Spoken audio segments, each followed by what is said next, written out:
Hi everybody. Before we start the story, please click the like button and subscribe to our channel. Also, tell us in the comments where you are watching from and what time it is. If you do that, YouTube will keep showing you more stories like this one. Okay, let's start now.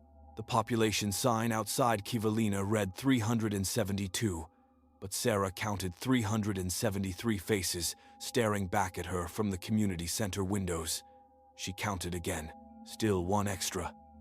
The problem was, she recognized every single face, including the one that belonged to her sister, who drowned in the Wulik River 11 years ago. Sarah had returned to her hometown after 15 years in Anchorage, taking a position as the village health aide. It was October 14th, 2019, and the polar night was beginning its slow descent over the barrier island. The sun barely kissed the horizon anymore, giving them maybe 3 hours of twilight before the darkness swallowed everything. She'd forgotten how the darkness felt up here, not like the absence of light, but like a presence itself, something with weight and breath. The face in the window was gone when she looked again. Sarah told herself it was the exhaustion from the flight, the small plane from Kotzebue that had bounced through storm clouds for 47 minutes. She told herself it was the disorientation of being back in a place where her sister's ghost lived in every corner, every memory. But Emily's face had been so clear, so detailed down to the small scar above her left eyebrow from when she'd fallen on the ice in 3rd grade. "You look like you've seen a ghost," old Thomas Awaktuk said, approaching with his distinctive limp. He'd been ancient when Sarah left, and somehow looked exactly the same now, as if he'd stopped aging 15 years ago. "Just tired," Sarah said, but her voice came out wrong, too high. Thomas studied her with eyes that were almost colorless in the fading light. "Town's been waiting for you. Been a long time since we had a health aide who actually came from here. Last 3 couldn't handle it. Left within 6 months. Every one of them. Couldn't handle what? The remembering," Thomas said, and walked away before she could ask what he meant. Sarah's clinic was attached to the school, a squat building that housed kindergarten through 12th grade, all 73 students. The health aide quarters were in the back, a small apartment that smelled of bleach and something else, something organic and wrong that the bleach couldn't quite mask. Her predecessor had left everything meticulously organized, too organized. The cabinets were labeled in handwriting that grew increasingly erratic, the last labels barely legible. "Don't look at the beach after dark," scrawled across the narcotics cabinet. She found a journal in the desk drawer that night. Dr. Patricia Hernandez, the previous health aide, had kept detailed notes that started professional and deteriorated into something else entirely. November 3rd, treated Margaret Apasingok for pneumonia. She asked me if I'd met her son yet. I told her I had nice young man, helped me carry supplies last week. She stared at me for a full minute before saying her son drowned in 1994. The man who helped me was at the clinic today. He looks exactly like the photos Margaret showed me. Same birthmark, same eyes. He smiled at me, and I felt cold down to my bones. Sarah flipped through pages. The entries grew stranger. November 17th. Population sign says 372, but I keep counting 373, sometimes 374. The extra people are always ones who died. I thought I was losing my mind until I showed Jenny Ivanov a photograph of the man I'd been treating for diabetes. She vomited right there in the clinic. Told me that's her husband. He died of a heart attack in 2012. The journal entries became frantic near the end. December 1st. They're not ghosts. Ghosts don't eat. Ghosts don't breathe. Ghosts don't age. These people are living. They have heartbeats, body temperature. They bleed when cut, but they're dead. They died years ago, and the town remembers them back into existence. I'm leaving. I don't care about breaking my contract. This morning I saw my own reflection blink independently. I think the town is starting to remember me as someone who's already gone. The journal ended there. Sarah checked the date on the last entry, January 8th, 2019. Patricia had left 9 months ago. The clinic had been empty since then, the state scrambling to find a replacement willing to come to one of Alaska's most remote villages. Sarah didn't sleep that night. At 3 a.m., she heard footsteps in the clinic, soft and deliberate. She crept out of her quarters with a flashlight, her heart hammering against her ribs. The beam cut through the darkness, catching nothing but empty examination rooms and hallways. But the footsteps continued, always just around the corner, always just out of sight. When dawn came, that brief, pale imitation of daylight, Sarah found wet footprints leading from the clinic entrance to her quarters. Small footprints, child-sized. They stopped at her bedroom door. She opened the clinic at 8 a.m., because that's what the schedule demanded. 5 patients came that first morning. The third was a little girl named Anna, maybe 7 years old, with long black hair and eyes that were too knowing. She had a cough. Her mother said, "Just a cough." But when Sarah listened to Anna's lungs, the child leaned close and whispered, "You look different than Emily described. Your hair is shorter." Sarah's hands went numb. "What did you say?" "Emily showed me pictures of you. She lives at the beach house now." The mother acted like she hadn't heard, discussing the cough with a normalcy that felt obscene. Sarah prescribed amoxicillin with hands that shook so badly she could barely write. When they left, she pulled up the village registry on her computer. Anna Awalaktuk, born March 4th, 2016. Died July 19th, 2018. Drowning. She was treating a dead child for pneumonia. Sarah closed the clinic at lunch, ignoring the 3 people still waiting. She walked to the beach where Emily had drowned, where the Chukchi Sea gnawed at the shoreline with teeth made of ice and current.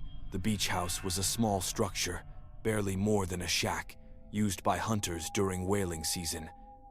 It should have been locked. The door hung open. Emily sat at the small table inside, exactly as she'd looked at 17, not a day older. She smiled when Sarah entered, and that smile was so familiar, it felt like a knife sliding between Sarah's ribs. "I knew you'd come back eventually," Emily said. Her voice was wrong, layered, like multiple recordings played simultaneously. "You're dead. You drowned." "I remember drowning," Emily agreed. "The water was so cold it felt like burning. I couldn't breathe, and I couldn't not breathe, so I did both at once. It hurt in ways I didn't know existed, and then it stopped hurting. And then I was here again, walking out of the water, and everyone welcomed me home like I'd never left." Sarah's vision blurred. "This isn't possible. The town remembers us," Emily said, standing. She moved wrong, her joints bending at angles that weren't quite right. "We've been burying our dead in it for 10,000 years, and the cold preserves everything. Bones, memories, the spaces where people used to be. The land gets saturated with us, and sometimes, when the town needs someone, when the memory is strong enough, we come back. Not all of us, just the ones who are missed enough, loved enough, important enough." "That's insane. You're talking to your dead sister in an abandoned shack. Insanity is relative." Emily moved closer, and Sarah could smell her not decay, but something wrong, like ozone and copper.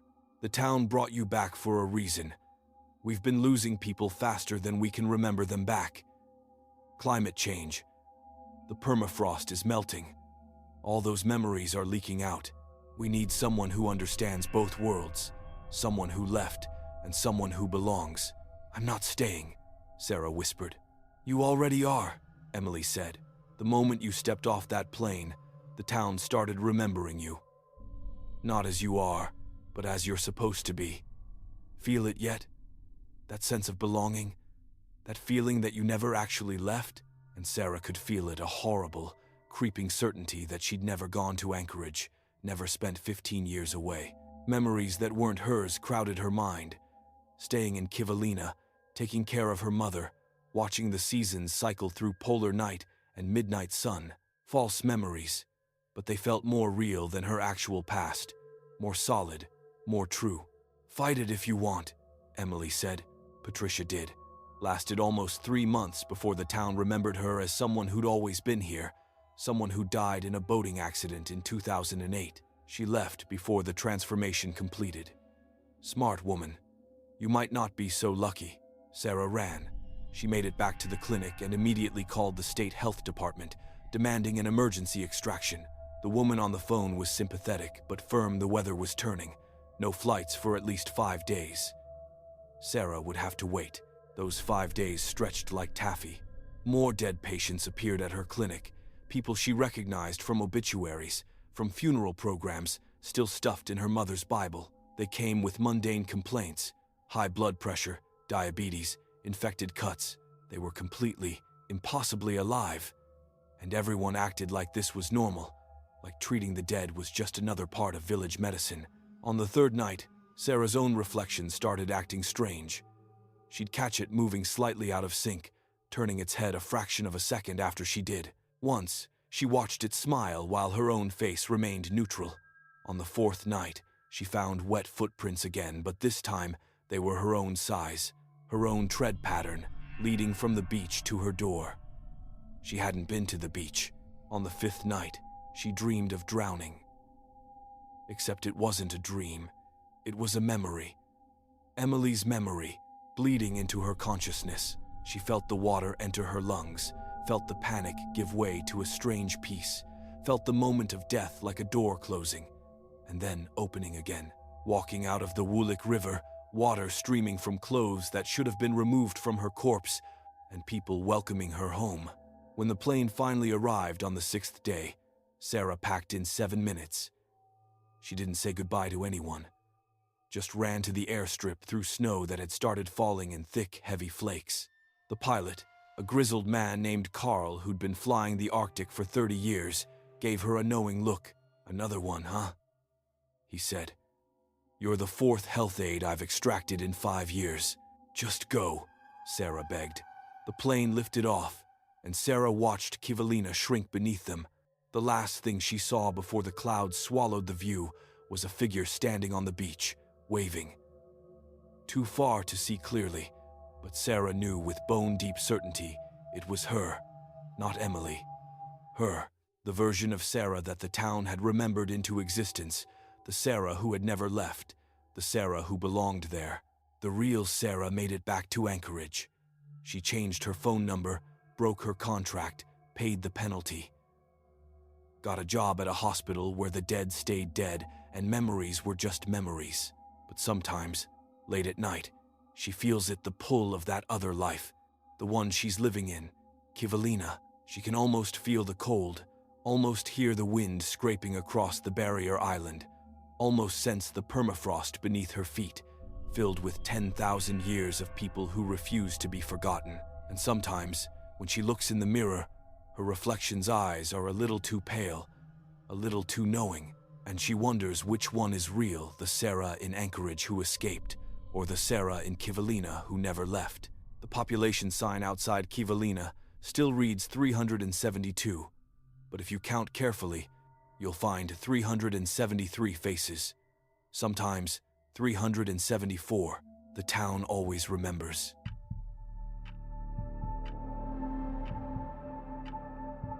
Marcus Holbrook's first mistake was taking the night security job in Portage without asking why the pay was triple the state average.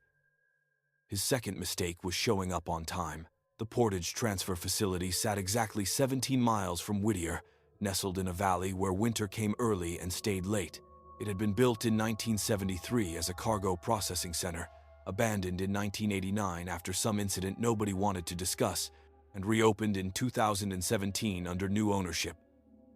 Marcus's job was simple: watch the security monitors, walk the perimeter twice per shift, and log anything unusual. 12-hour shifts, 7 p.m. to 7 a.m., Thursday through Sunday. $4,000 a week, cash. He should have asked why they needed security for an empty building. Marcus arrived at 6:57 p.m. on October 3rd, 2022. The previous guard, a guy named Riley, looked like he'd aged 10 years in a week. His hands shook as he handed over the keys. "Don't take the job," Riley said. "I already took it.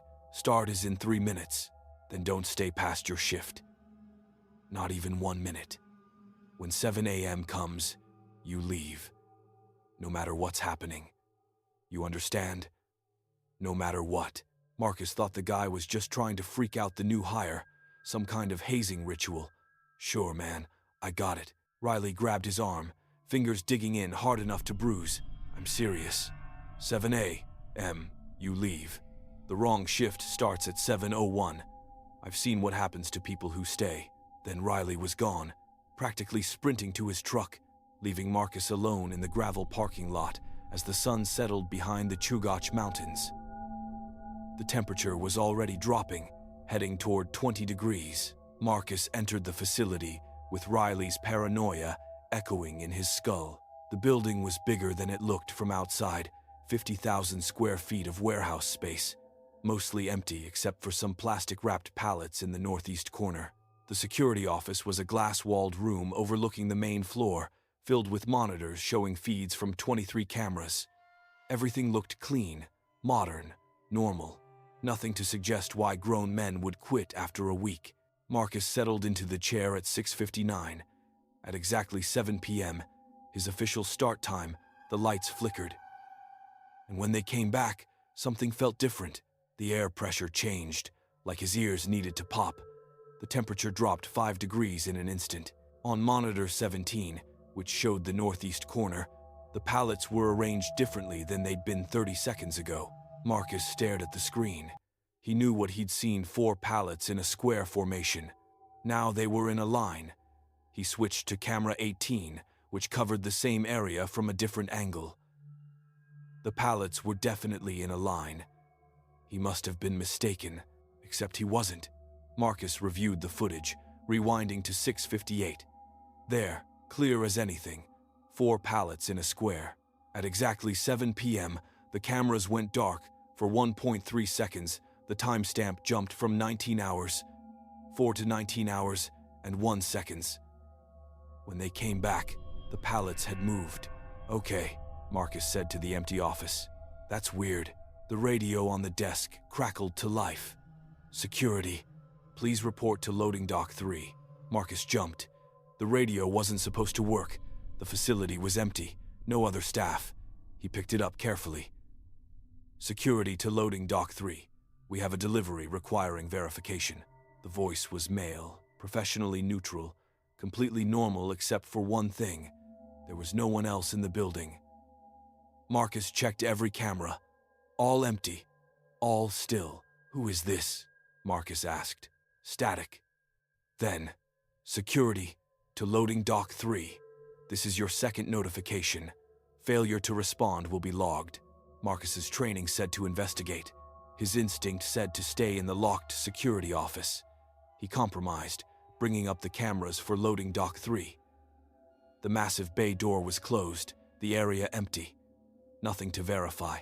"There's no delivery," Marcus said into the radio. The response came immediately. "Delivery, logged at 19:03. 4 pallets. Manifest requires security verification. This is your final notification." Marcus looked at the timestamp, 7:11 p.m. The delivery had apparently arrived 8 minutes ago, while he was sitting here watching monitors that showed nothing arriving. He checked the exterior cameras. The loading dock exterior was empty. No trucks, no tire tracks in the thin layer of snow that had fallen that afternoon. Against every screaming instinct, Marcus left the security office and walked to loading dock 3. His footsteps echoed in the cavernous space. Too loud, too sharp, the warehouse felt bigger than it had during his walkthrough. The ceiling seemed higher, the walls seemed farther apart. Loading dock 3 was exactly as the cameras showed, empty, clean, door closed, no delivery, no pallets, nothing. "There's nothing here," Marcus said into his radio. The response made his blood crystallize. Confirmation received. Delivery verified. Return to station. But he hadn't verified anything. He'd explicitly said there was nothing here. Marcus walked back to the security office faster than he'd left it. The monitors showed exactly what they'd shown before. Empty building. Nothing moving. Nothing wrong. Except now there were 5 pallets in the northeast corner. He'd counted 4 before. Now there were 5. He rewound the footage again.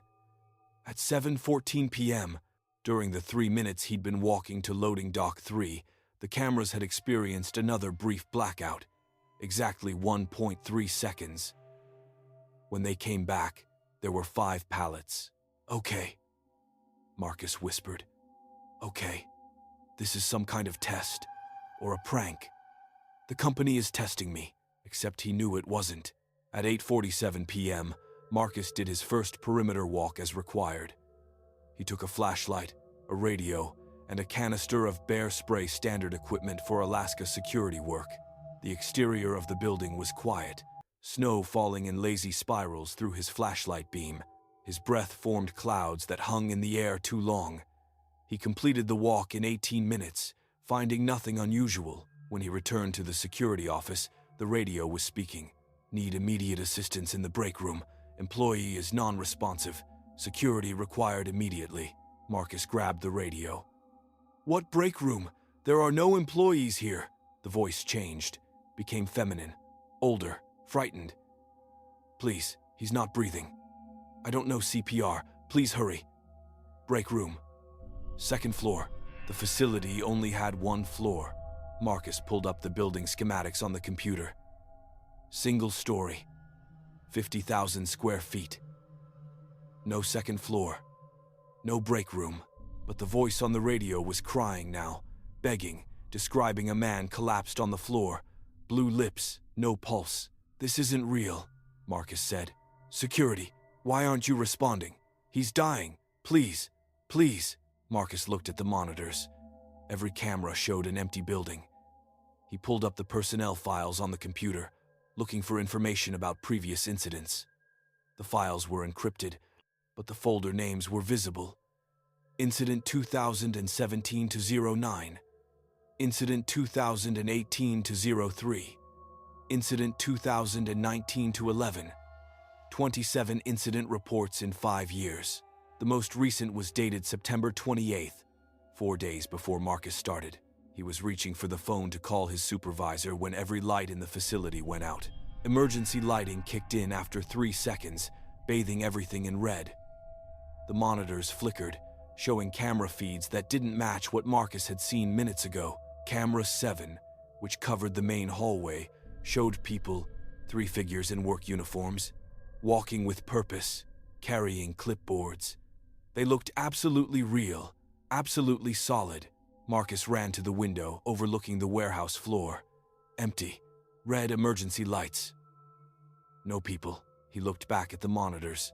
The 3 figures were still there, now joined by 2 more. They were having a conversation, pointing at something off camera, completely oblivious to the emergency lighting. The radio crackled. Night shift to security. Running late, sorry. Traffic was hell. Be there in 10. What? Marcus whispered. Tell day shift we're sorry. Hate leaving them hanging, but you know how the Seward Highway gets. Bunch of folks heading south for the weekend. What day shift? Marcus asked. What are you talking about? Laughter. Good one. Tell Jenkins we're bringing pizza. Pepperoni, okay? The figures on the monitor were multiplying. Now there were 8, now 12, now 20. They moved through the warehouse like it was a normal workday, operating forklifts that weren't there, loading pallets onto trucks that didn't exist. The cameras showed a fully operational facility, busy and populated. The windows showed an empty building with red emergency lights. Marcus checked his phone.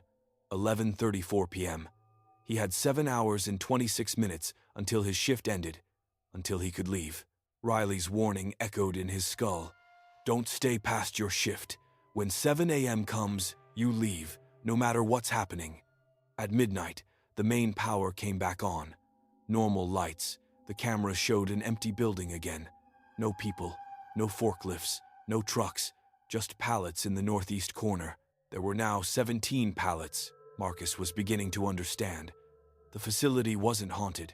It was experiencing something worse, temporal overlap, 2 different times existing in the same space. His shift, which was real, and another shift, which was equally real but displaced.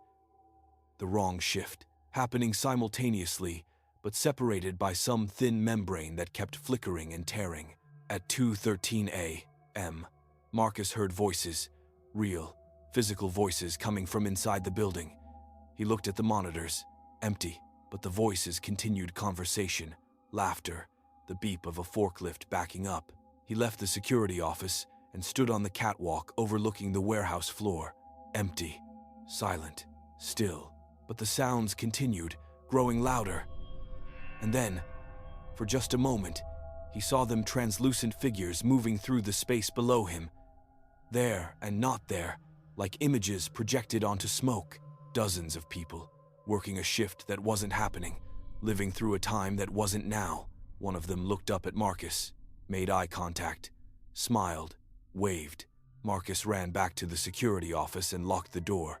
At 4:47 a.m., the radio spoke in his own voice. "Security to loading Dock 3. We have a delivery requiring verification." Marcus didn't respond, didn't move, just listened as his own voice grew increasingly agitated, demanding a response, threatening to log his failure to comply. Then the radio went silent. At 5:33 a.m., Marcus saw himself on the monitors, his own figure, walking the perimeter, flashlight beam cutting through the darkness. But Marcus was sitting in the security office. He hadn't left. He watched himself complete the perimeter walk, watched himself return to the building, watched himself sit down at the security desk. Now there were two of him, one real, one displaced in time, a recording of a future perimeter walk playing out in the present. At 6:15 a.m., with 45 minutes until his shift ended, the phone in the security office rang. Marcus stared at it. The phone system was disconnected, no line, no service. It rang again. And again. He answered it. "Marcus?" The voice was his own. "Listen carefully. I don't have much time. This is you, calling from next Thursday. Your 5th shift. Don't stay past 7 a.m. Do you understand? The overlap gets worse each shift. By your 5th shift, the barrier breaks completely. I stayed 15 minutes late to finish a report, and I couldn't leave. The building wouldn't let me. I've been here for 6 days, Marcus.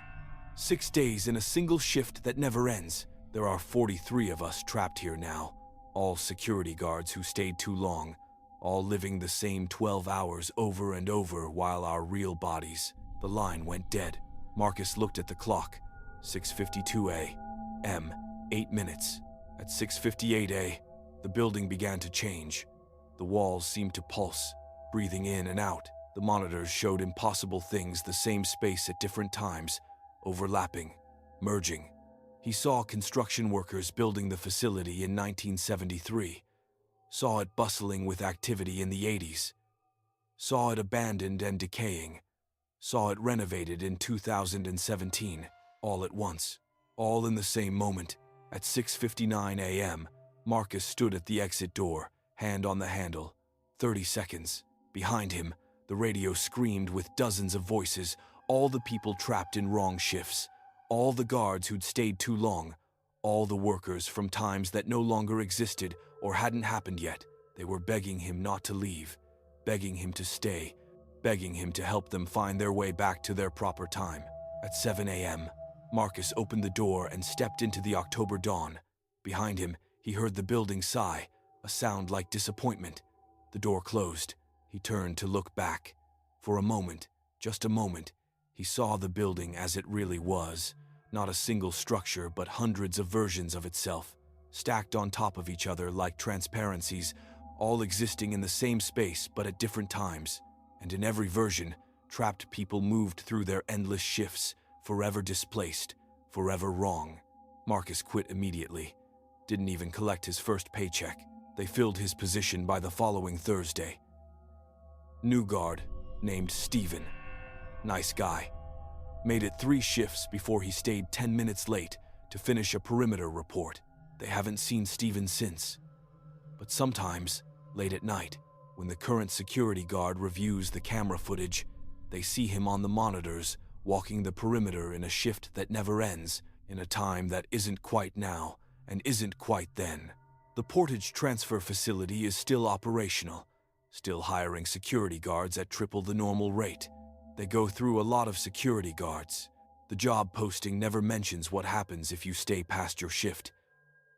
Nobody ever asks why you'd need to leave early from a security job. The ones who ask don't last long enough to learn the answer.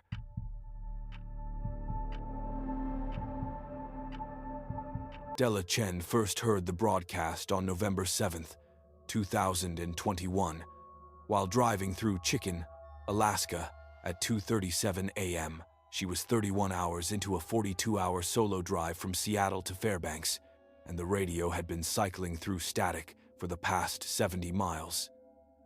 Then, suddenly, clear as anything, a woman's voice, calm and professional, reading what sounded like news, temperature holding at -43 degrees, sunrise not expected until January 19th.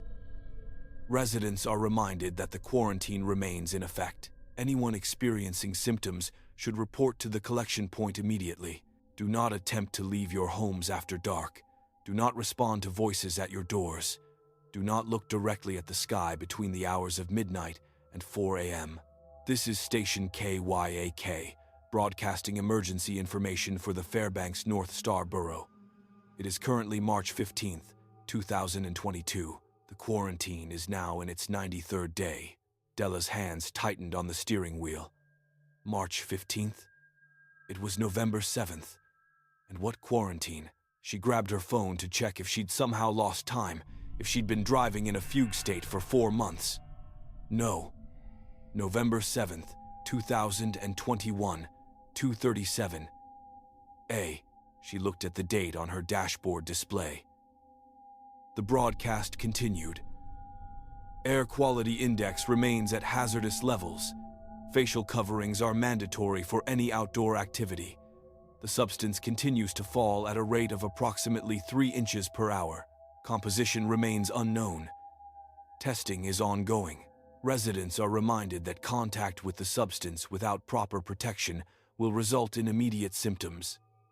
If you have touched the substance, proceed to the nearest collection point immediately. This wasn't real emergency broadcast language. This was something else, something wrong. Della tried to change the station. Every frequency played the same broadcast, the same woman's voice, the same impossible date. Recorded message from the governor's office. We understand you're frightened. We understand you want answers. Scientific teams are working around the clock to identify the substance and determine its origin. In the meantime, please follow all safety protocols. Do not panic. Do not spread unverified information. Do not trust anyone who claims to know what's happening. Official updates will come through this station only. Della pulled over to the side of the road, gravel crunching under her tires. She was completely alone on the highway, surrounded by darkness so absolute it felt like the universe ended 10 feet from her headlights. The radio continued. Current casualty estimates are unavailable. Census data is no longer reliable due to the symptoms' effect on memory and record keeping. If you are listening to this broadcast and you remember someone who others do not be alarmed. Memory discrepancies are a known symptom. Write down everything you remember. Photographs are unreliable. The substance alters perception.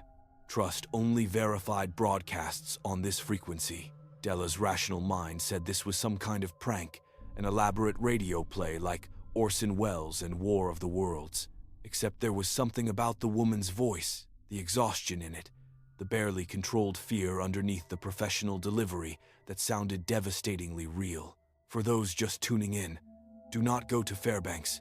The city is under quarantine. All roads are closed. Military checkpoints are active at mile marker 178 on the Parks Highway, mile marker 89 on the Stees Highway, and mile marker 34 on the Richardson Highway.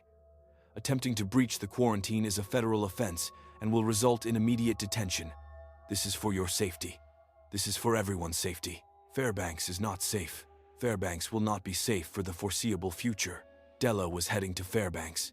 She had a job starting on Monday, a small apartment rented, her entire life packed into her Subaru, and according to this broadcast, the city would be under some kind of quarantine 4 months from now. She picked up her phone and called her sister in Portland. Hey, weird question. Is there anything on the news about Fairbanks? Some kind of emergency or quarantine? Her sister yawned. At 2 in the morning. Hold on, let me check. Pause. No, nothing. Why? No reason. Go back to sleep. Della hung up and listened to the radio. The broadcast had shifted to what sounded like survivor testimonials. This is Rebecca Timmons. It's day 77. I'm still in my house on Cowell Street. I haven't seen another living person in 41 days. The substance is 3 feet deep outside my door now. It looks like snow, but it's not cold. It moves wrong. Sometimes I see shapes in it, like it's trying to form into something. My food ran out 6 days ago. I'm eating frozen vegetables from the garden. I know I'm supposed to go to the collection point, but I can't. I've seen what happens to people who go to the collection points. They don't come back the same. This is Rebecca Timmons, broadcasting on March 15th. If anyone receives this, if anyone in the future hears this, don't come to Fairbanks. Whatever happens here, let it stay contained. The signal degraded into static. When it returned, the professional woman's voice was back. KYAK radio frequency is now being used exclusively for emergency information and survivor broadcasts. If you are alive and able to transmit, please do so. Include your name, location, date, and status. Messages will be recorded and compiled. Future generations must know what happened here. They must understand why Fairbanks fell. Della sat in her car for 20 minutes, engine running, heater blasting, listening to more testimonials. A man named David describing something falling from the sky that looked like snow but dissolved his dog when it touched its fur. A woman named Christine talking about her neighbors who'd gone to a collection point and returned speaking in unison, their individual personalities erased. A teenager named Marcus documenting how the substance seemed to respond to thoughts, forming into shapes from people's minds, and how those shapes had started becoming autonomous. Every testimonial was dated March 15th, 2022. Every one described a Fairbanks that had been under quarantine for 93 days. Every one sounded absolutely, terrifyingly real.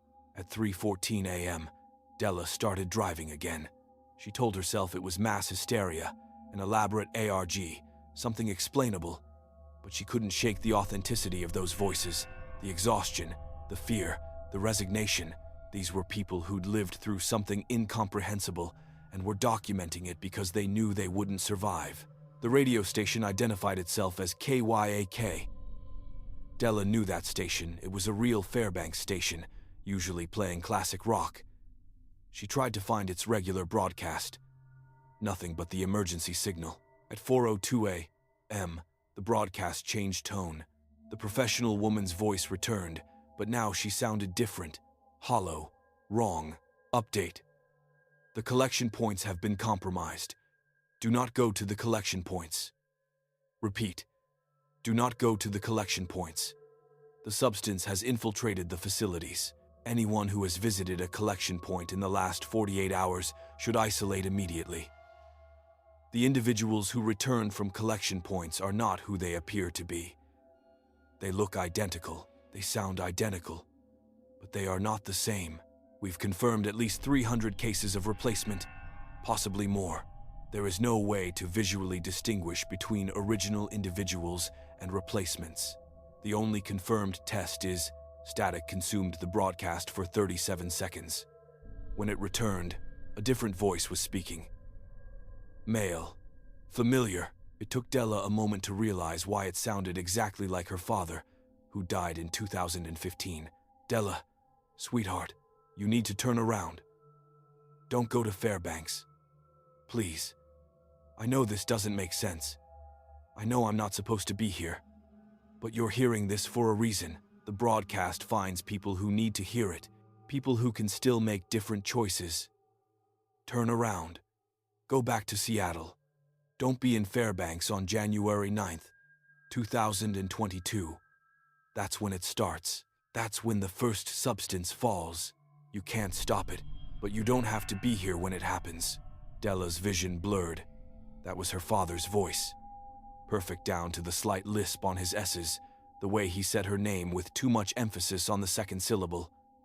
Del-L-A, instead of Della. This isn't real, she whispered. I wish that was true, her father's voice said from the radio. You've always been sensitive to these things. Remember when you were 12 and you refused to get on that ferry? You said something felt wrong. The ferry sank 17 miles out. 43 people died. You knew, Della. You always know. And you know this broadcast is real. He was right. She had known about the ferry. Just like she'd known not to take the job in Juneau 3 years ago, the company had gone bankrupt 6 weeks later, stranding all their employees. Just like she'd known to call her mother on a random Tuesday and found her having a stroke, called the ambulance in time to save her life. Della had always attributed it to intuition, pattern recognition, subconscious processing of information. But what if it was something more? What if she could genuinely perceive things outside normal time, outside normal causality? The broadcast exists in a temporal loop, her father's voice continued. It's being transmitted from March 2022, but it reaches backward, finding people who need to hear it, people who can change the timeline, or at least change their own position in it. Della, I'm not your father. I'm an echo of him, a construct created by the substance to communicate with you in a voice you'll trust. The substance isn't malevolent. It's not intelligent in the way we understand intelligence, but it is aware. And it doesn't want what happened in Fairbanks. It's trying to prevent its own arrival by warning people away, trying to create a timeline where it never falls, where it never consumes the city. That doesn't make sense, Della said. If it doesn't want to arrive, why does it arrive? Because in every timeline where people hear the warning and don't come to Fairbanks, the broadcast never needs to exist. And if the broadcast doesn't exist, people don't hear the warning. Causality loop. The substance is trapped in a paradox of its own creation. It falls because people aren't here to prevent it from falling. People aren't here because they were warned it would fall. Around and around, the radio dissolved into static. When it cleared, the professional woman's voice returned. It is now 4:47 a.m., March 15th, 2022. The sun will not rise for another 10 months. The substance is 19 feet deep. Fairbanks has a pre-event population of 97,000. Current living population is estimated at fewer than 400. Most are in hiding. Most will not survive the week. This broadcast will continue until the transmission equipment fails. Estimated failure date is March 20th. This is KYAK, Fairbanks Emergency Information. If you are hearing this from the past, change your plans. If you are hearing this from the future, learn from our mistakes. Do not let this happen again. Do not. The signal cut out completely. Della tried every station, every frequency, normal programming. A country station out of talk, static. A native radio station playing traditional music, static. Nothing about Fairbanks, nothing about quarantines or substance falling from the sky. She pulled up news sites on her phone. Nothing. Reddit, Twitter, Facebook. No mentions of anything unusual in Fairbanks. No conspiracy theories about strange broadcasts. She was apparently the only person who'd heard it. Della sat at the side of the road until dawn, watching the sun rise over mountains that looked the same as they always had. No substance falling, no quarantine. Just Alaska in November, beautiful and deadly and normal. She had two choices: continue to Fairbanks and start her new job, or turn around and run from a disaster that might not even happen. At 7:13 a.m., Della made her decision. She turned the car around and headed south, back toward Talk, back toward the lower 48. She'd lose the job, lose the apartment deposit, lose everything she'd planned, but she couldn't shake the authenticity of those voices, the terror in the testimonials, the exhaustion in the broadcaster who was documenting the end of a city. She made it 37 miles before the guilt overwhelmed her. If the broadcast was real, if Fairbanks was going to fall in January, shouldn't she warn people? Shouldn't she try to prevent it? 97,000 people. The broadcast said fewer than 400 survived. Della pulled over again and recorded a video on her phone, describing everything she'd heard. Posted it to YouTube, Facebook, Twitter, Reddit. Title: Warning, Emergency Broadcast from Future Fairbanks. She posted it anyway. The video got 12 views in the first hour, 3 comments, all mocking. Nobody believed her. Nobody would believe her. Della continued south, made it to Talk by noon, stopped at a diner for coffee and bathroom. While washing her hands, she heard the woman in the next stall humming. The tune was familiar but wrong, a nursery rhyme, but the melody had too many notes, intervals that didn't exist in normal music. When the woman emerged, Della saw her face and stopped breathing. The woman looked exactly like the Rebecca Timmons who'd given a testimonial on the radio. Same face, same hair, same scar above her left eyebrow. But this woman was vital, alive, normal, not the exhausted survivor from the broadcast. "You okay?" the woman asked. "What's your name?" Della whispered. "Rebecca Timmons." "Why?" Della ran out of the diner and vomited in the parking lot. It was November 7th. Rebecca Timmons, according to the broadcast, would still be alive in March, recording messages from her house on Cowles Street, which meant if Della had just seen her in talk in November, Rebecca must be on her way to Fairbanks now, must be about to make the choices that would lead her to that house, that street, that slow death while substance piled against her door. Della could warn her, could tell her not to go to Fairbanks, could save at least one person from whatever was coming. She went back into the diner. Rebecca was gone. The waitress said she'd left right after Della ran out, seemed upset, paid and left quickly. Della drove south in a daze. She made it to Glen Allen by evening, stopped at a gas station. The attendant looked familiar. It took her a moment to place him, David, the man from the broadcast who described his dog dissolving when the substance touched it. "Have we met?" Della asked. "Don't think so," David said, smiling. "Just moved up from Oregon last week, heading to Fairbanks for a job." "I was," Della said. "Changed my mind." "Yeah, I almost did too. Something about the whole thing feels off, you know? But the money's too good to pass up. Oil field work pays triple what I'd make in the lower 48. Della wanted to grab him, shake him, tell him about the broadcast. Instead, she said, "Maybe trust your instincts. Sometimes feelings exist for a reason." David laughed. "Nah, I'm not superstitious. Just pre-moving jitters. I'll be fine. Fairbanks is supposed to be great, tight community, beautiful in its own way. I'm looking forward to it." Della paid for her gas and left. In her rearview mirror, she watched David return to his car, a truck with Oregon plates, and all his belongings packed in the bed. He was driving toward Fairbanks, toward whatever would happen in January, and there was nothing she could do to stop him. The broadcast had said the substance was trying to prevent its own arrival by warning people. But what if the warnings were part of the mechanism? What if hearing about Fairbanks's fall was what caused certain people to be there when it happened?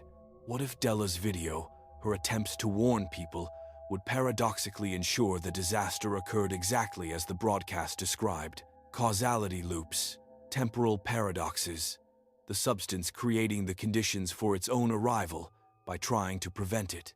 Della made it back to Seattle on November 9th, deleted her video warnings. They'd gotten 400 views total, mostly from people who thought it was an ARG. She tried to forget about the broadcast, tried to focus on finding a new job, tried to move forward. On January 9th, 2022, Della woke at 3:17 a.m.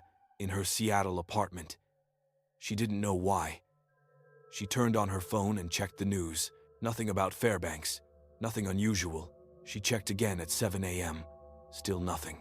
By noon, she'd almost convinced herself the broadcast had been some kind of shared hallucination, a stress-induced episode from too many hours driving alone. She went about her day, went to her new job at a marketing firm in downtown Seattle, came home, made dinner. At 8:37 p.m., her sister called. "Have you seen the news? Something weird is happening in Fairbanks. They're saying some kind of atmospheric phenomenon, but the videos look insane. It's snowing, but the snow is moving wrong, and apparently anyone who touches it gets sick immediately. They're evacuating the city." Della's blood turned to ice. "When did it start?" "This morning, I think. Around 3 a.m. their time." "Why?" "Della, you look like you've seen a ghost." Because she had. She'd seen the ghosts of 97,000 people, all the voices that would broadcast from March, all the testimonials from people slowly dying while substance piled against their doors. Della hung up and turned on the news. Footage from Fairbanks showed what looked like snow falling from a clear sky, except the flakes moved in spirals, formed patterns, seemed almost conscious. People were being evacuated, but the footage showed the substance was falling faster than people could leave. The highways were clogged. The airports were closing. It was happening exactly as the broadcast had described. For the next 3 months, Della watched the disaster unfold from Seattle. The quarantine was established on January 11th. The casualty count climbed. The news called it Fairbanks phenomenon and had no explanation for what the substance was or where it came from. Scientists were baffled. Religious leaders called it a sign. Conspiracy theorists had 1,000 theories. On March 15th, Della turned on her car radio. She was driving to work, just a normal Tuesday morning in Seattle, at exactly 8:03 a.m., and the professional woman's voice came through every station. "This is Station Kiak, broadcasting emergency information for the Fairbanks North Star Borough. It is currently March 15th, 2022. The quarantine is now in its 93rd day." The broadcast she'd heard in November, playing out exactly as she'd experienced it, which meant somewhere in the quarantine zone, the real Rebecca Timmons was recording her testimonial. The real David was documenting his dog's death. The real broadcaster was sitting in a station, exhausted, terrified, reading emergency information to people who were mostly already dead. Della pulled over and listened to the entire broadcast, every testimonial, every warning, every desperate message. She heard one final addition, something that hadn't been in the November broadcast, a woman's voice, familiar, her own voice. "This is Della Chen, broadcasting from Seattle on March 15th, 2022. If you're hearing this from the past, like I did in November, I'm sorry. I tried to warn people, I tried to change things, but I think warnings are part of how it happens. I think the substance needs us to know about it before it arrives. Needs us to be afraid, to be watching, to be aware. Our consciousness might be what allows it to manifest. I don't know. I don't understand. But I'm recording this, so future versions of me, or people like me, will know. You can't stop it. You can only survive it. Get out of Fairbanks before January 9th. Don't try to warn others, it doesn't help. Just save yourself. Just run. I'm sorry. I'm so sorry." Della sat in her car and cried.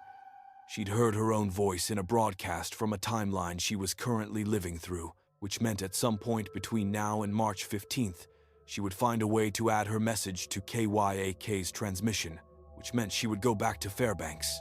She didn't want to go. Every instinct screamed to stay away.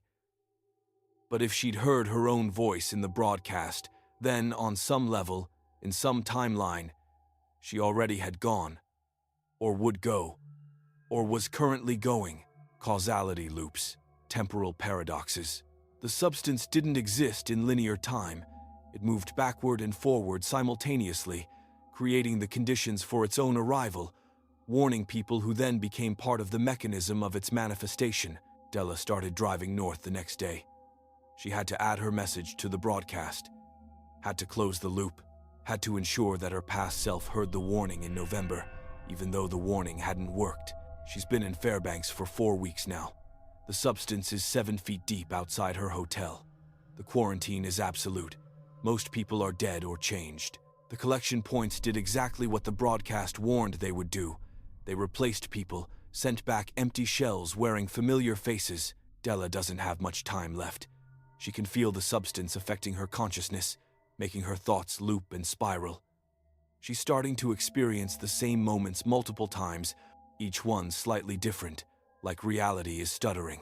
But she found KYAK, found the broadcaster, a woman named Patricia, who's been running the emergency messages for 93 days straight. Patricia helped her record the final message, the one Della heard in her car in Seattle. Tomorrow, Della will try to escape. Probably fail. The substance doesn't like people leaving once they understand what it is. But she had to come, had to close the loop, had to ensure the broadcast exists so her past self hears it, makes different choices, lives a life that doesn't end in Fairbanks. Except she's starting to suspect her past self will end up here anyway, that all versions of Della who hear the broadcast eventually come to Fairbanks, eventually add their message, eventually ensure the next Della hears the warning. The substance doesn't exist in time. It exists in causality, in loops, in the spaces between decision and consequence. And once you're part of its loop, you can't escape. You just keep broadcasting, hoping someone in the past will hear you, hoping someone will make different choices, knowing they won't, knowing they can't. The broadcast continues. It always continues. If you're driving through Alaska late at night and your radio picks up an emergency broadcast from Fairbanks, dated March 15th, 2022, don't investigate. Don't try to help. Don't think you can change anything. Just turn around. Drive away. Forget what you heard. It's the only way to survive.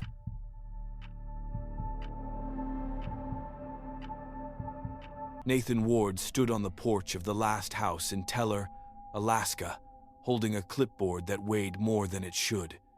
The census form had 73 names on it. The sign at the town's entrance said population, 70. He'd counted houses, 42 residences. Even with generous estimates, families, multiple occupants, the math didn't work. There were more names than people.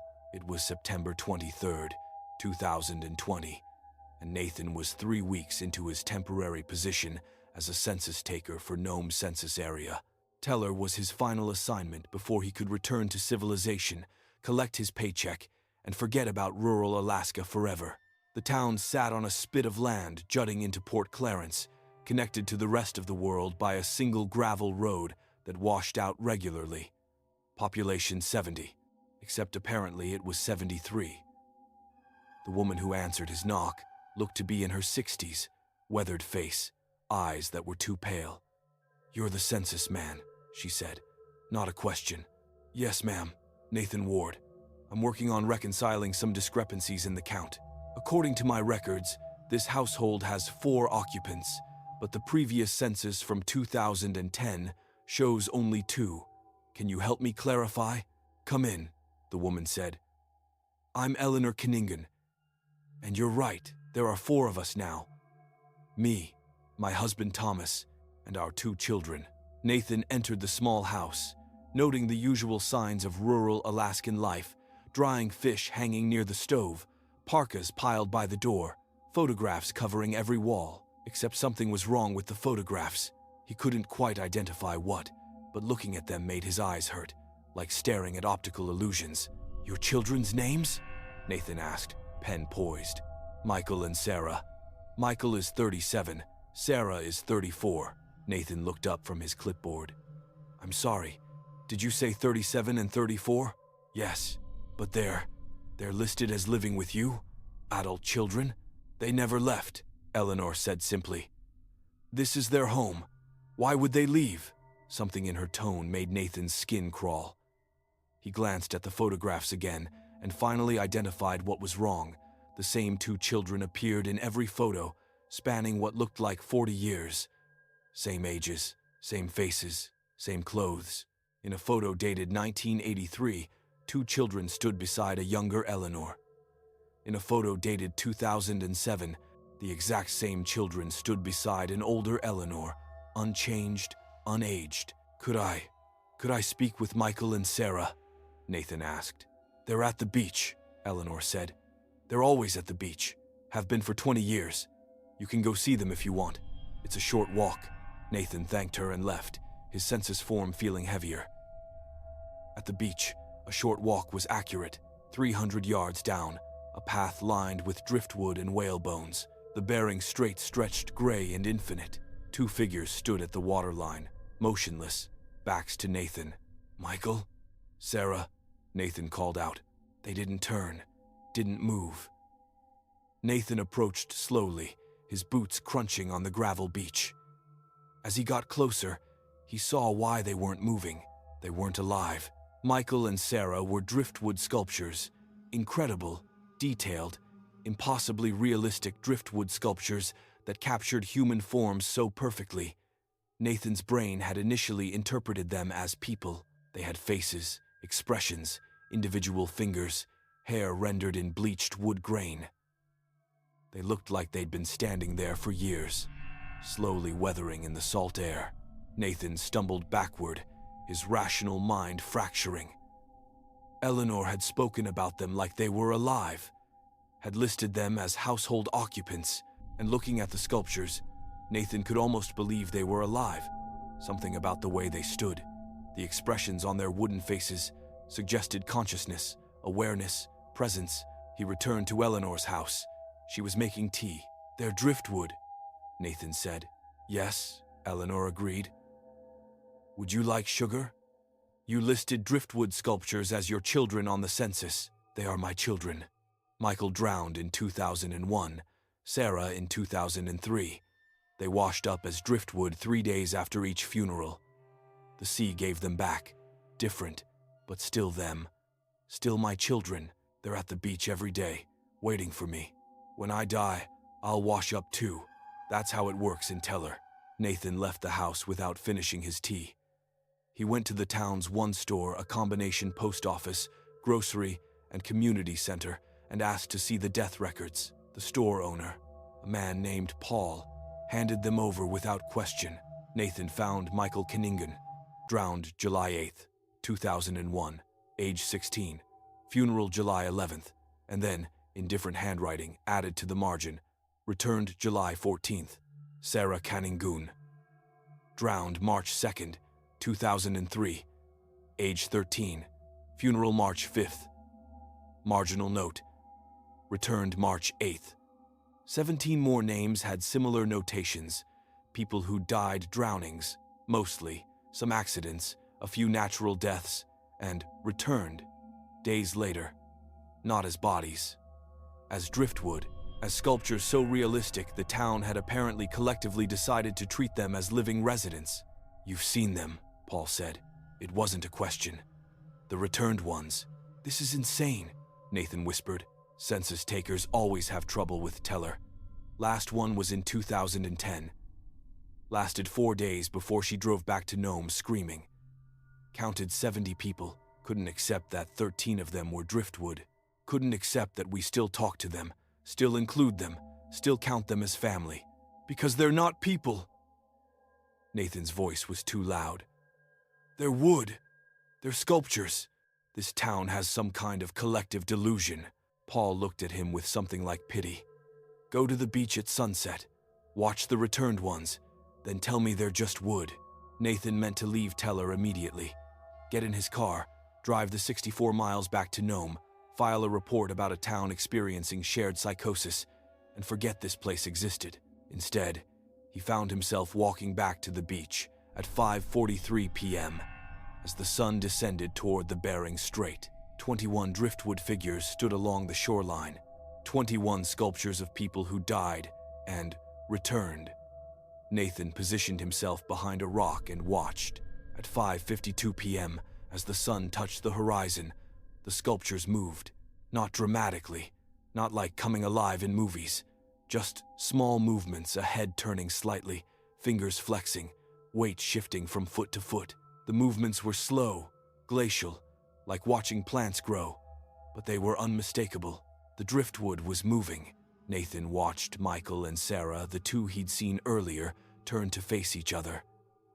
Over the course of 11 minutes, they appeared to have a conversation, their wooden faces shifting through expressions too subtle to be inanimate. They gestured. They touched each other's arms. They looked out at the sea together.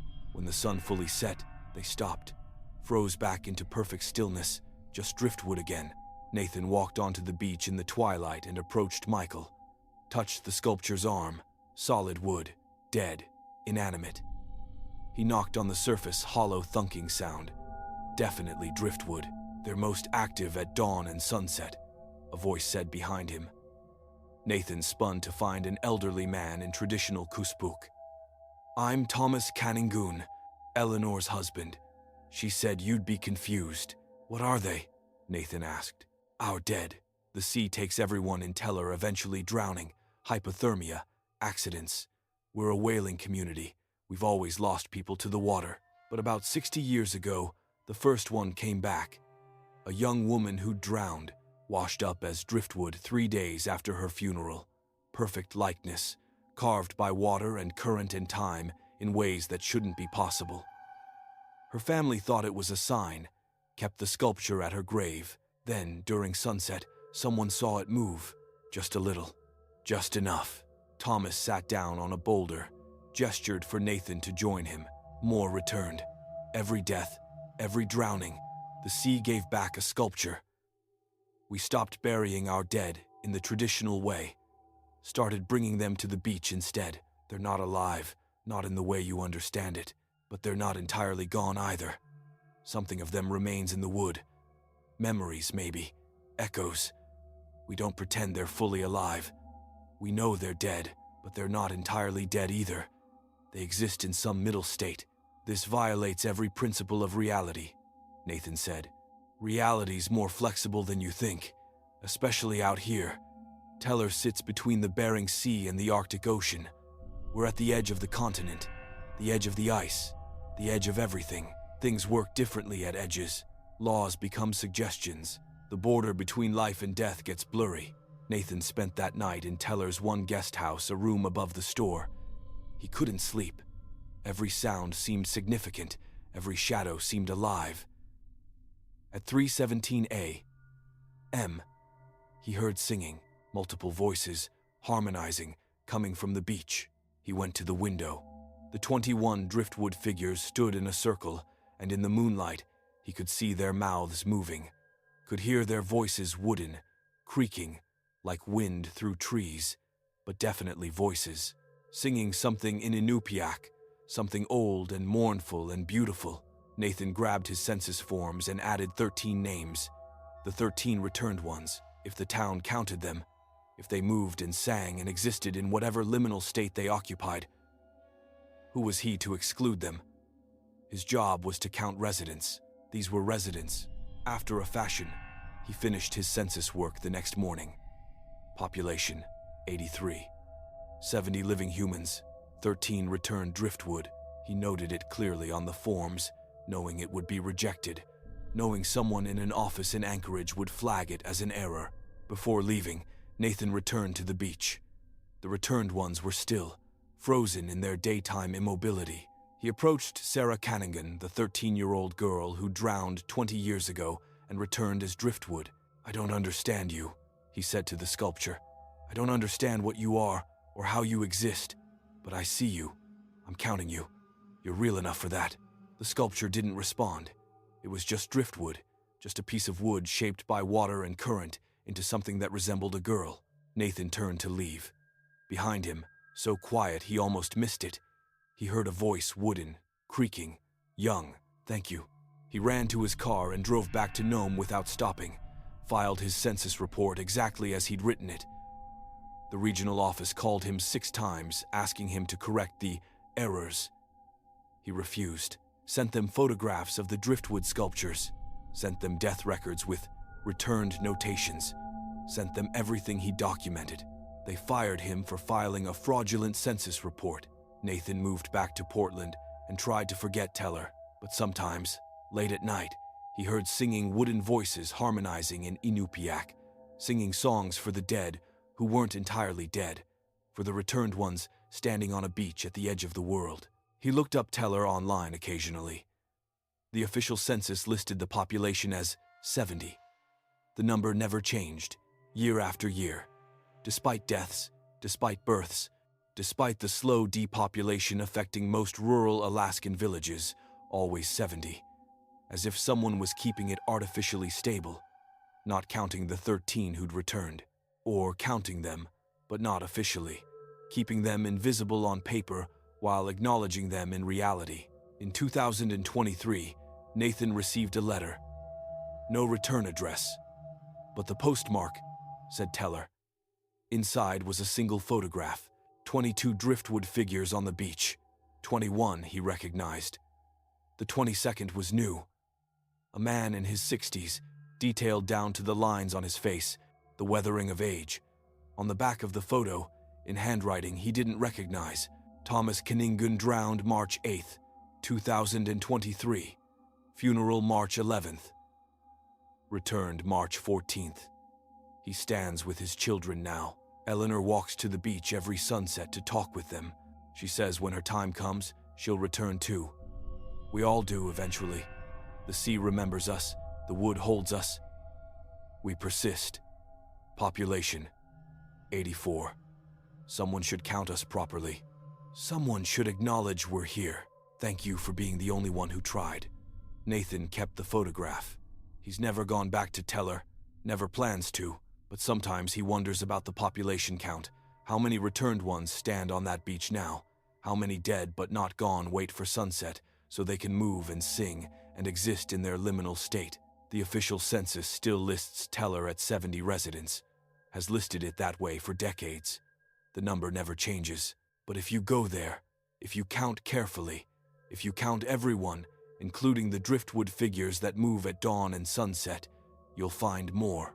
The number grows slowly, incrementally, as more residents die and return. The sea takes everyone in Teller eventually, and then it gives them back. Different, but still there, still present, still part of the count. If you ever work as a census taker in rural Alaska and you're assigned to Teller, count carefully. Count everyone. Count the living and the returned. They're all residents. They all deserve to be acknowledged. And if you hear singing at night, wooden voices harmonizing in the darkness, don't be afraid. They're just welcoming you. Just showing you that death in Teller isn't an ending. It's a transformation, a return, a different way of being. The population sign outside Teller still says 70, but the beach tells a different story. Count the figures standing at the waterline. Count them at sunset when they move. Count them at dawn when they sing. You'll find the real number, the true census, the population that includes everyone, living and returned, flesh and wood, breath and memory. Teller's population isn't 70. It's everyone who's ever lived there, everyone who ever will. The sea remembers them all. The wood holds them all. And someone should count them properly. Someone should acknowledge they're there.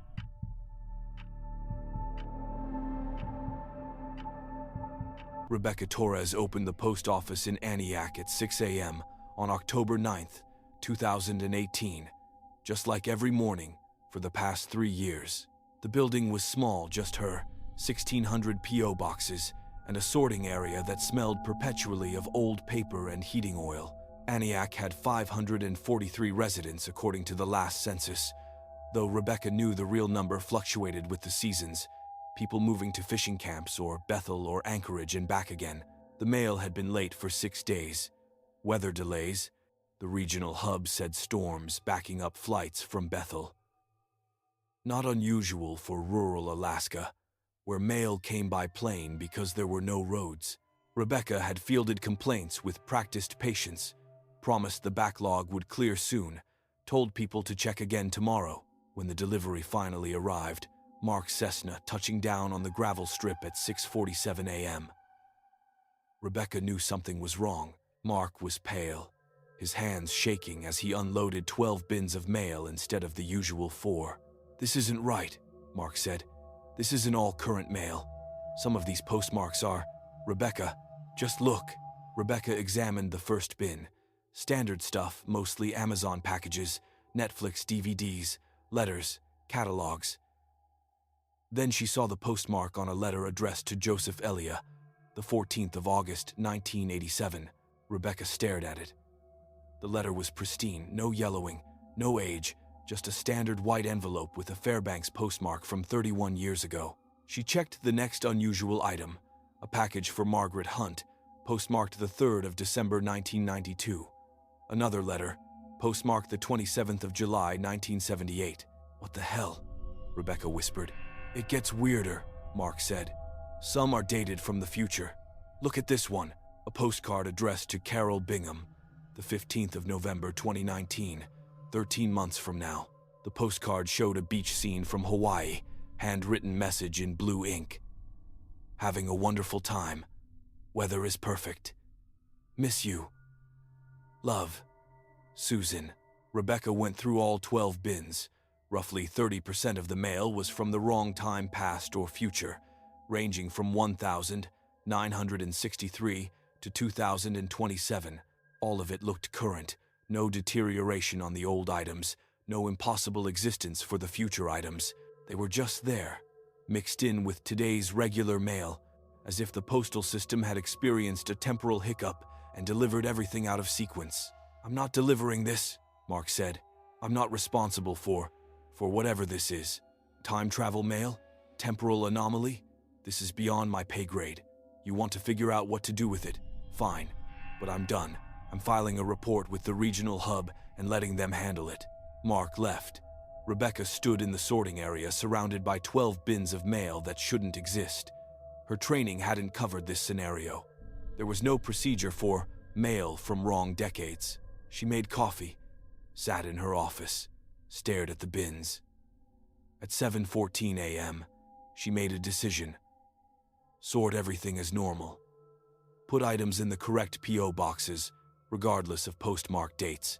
If people wanted to claim mail from 1987 or 2024, that was their choice.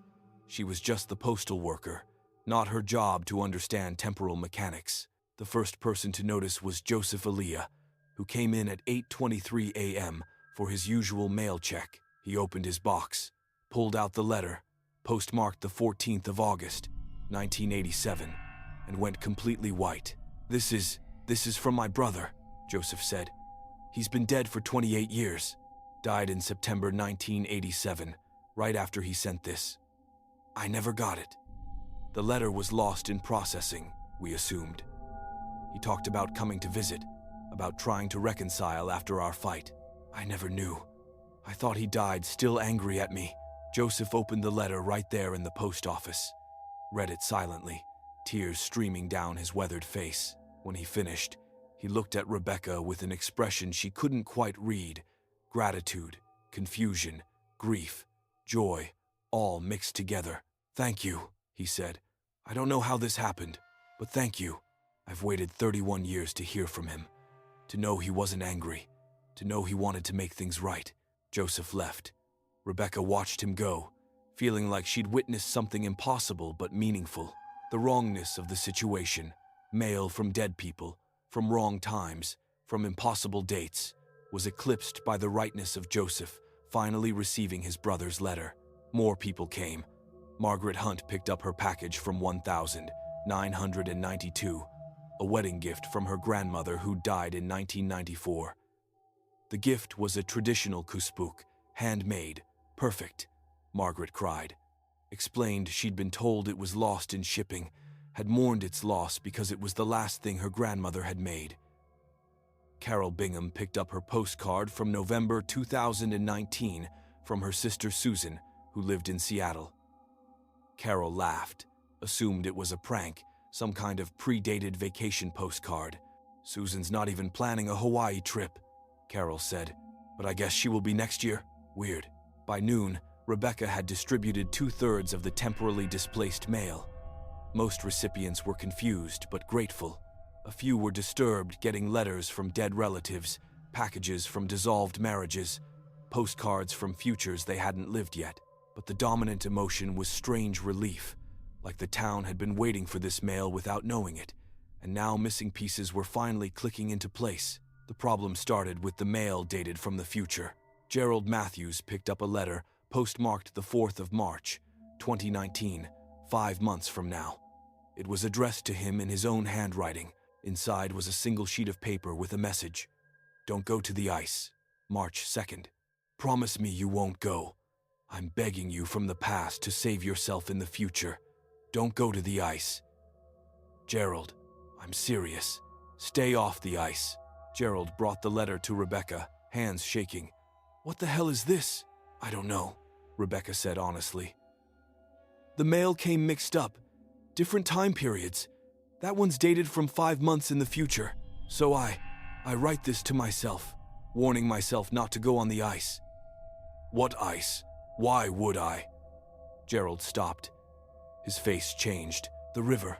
I ice fish every March. Everyone does. Has anyone died on the ice? Is there going to be an accident? Rebecca had no answers. Gerald left with the letter, deeply shaken. Rebecca watched him go and felt a creeping dread. The past mail was one thing, bringing closure, delivering lost messages, but future mail? That was warning people about things that hadn't happened yet. That was changing timelines, preventing disasters, messing with causality. More future mail went out. A package for Stephanie Harris, postmarked February 2020, containing a journal in her own handwriting, documenting something called the fever. Stephanie flipped through it, reading entries about a mysterious illness that killed 47 people in Aniak in January 2020, including her daughter.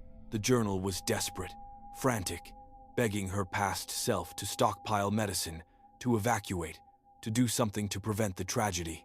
A letter for Thomas Boyd, postmarked October 2021, from his future wife, except Thomas wasn't currently dating anyone.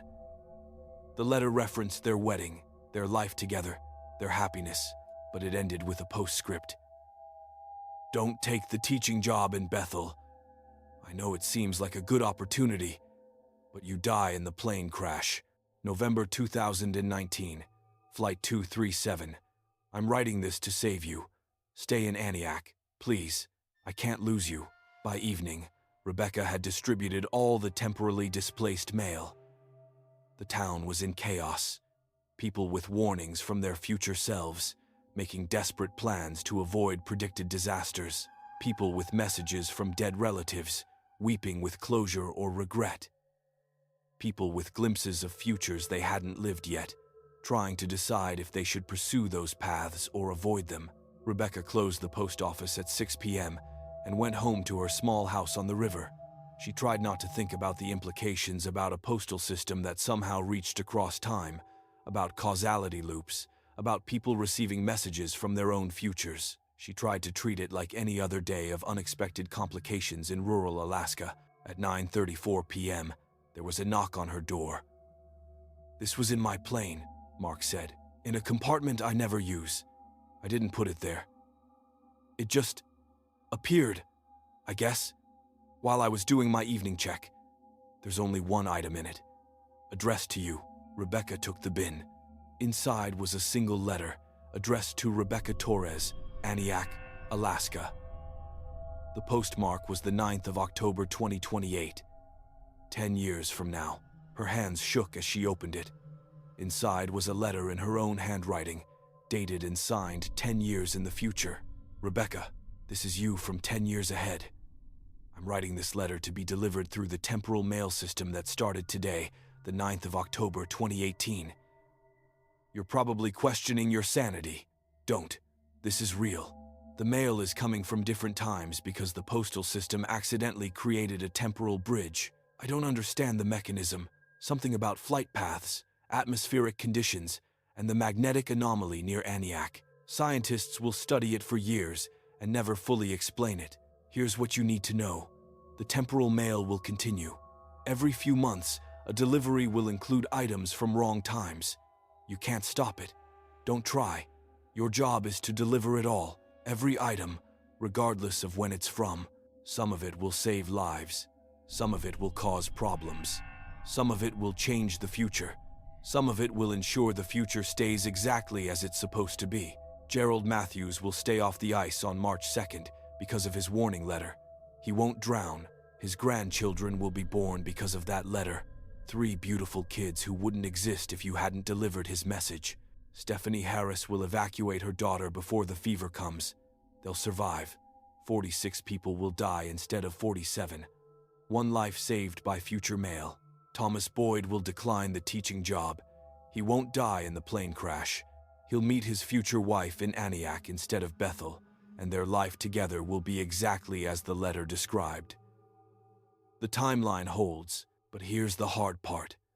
Some of the mail will describe tragedies you can't prevent, warnings that don't work, futures that happen despite intervention.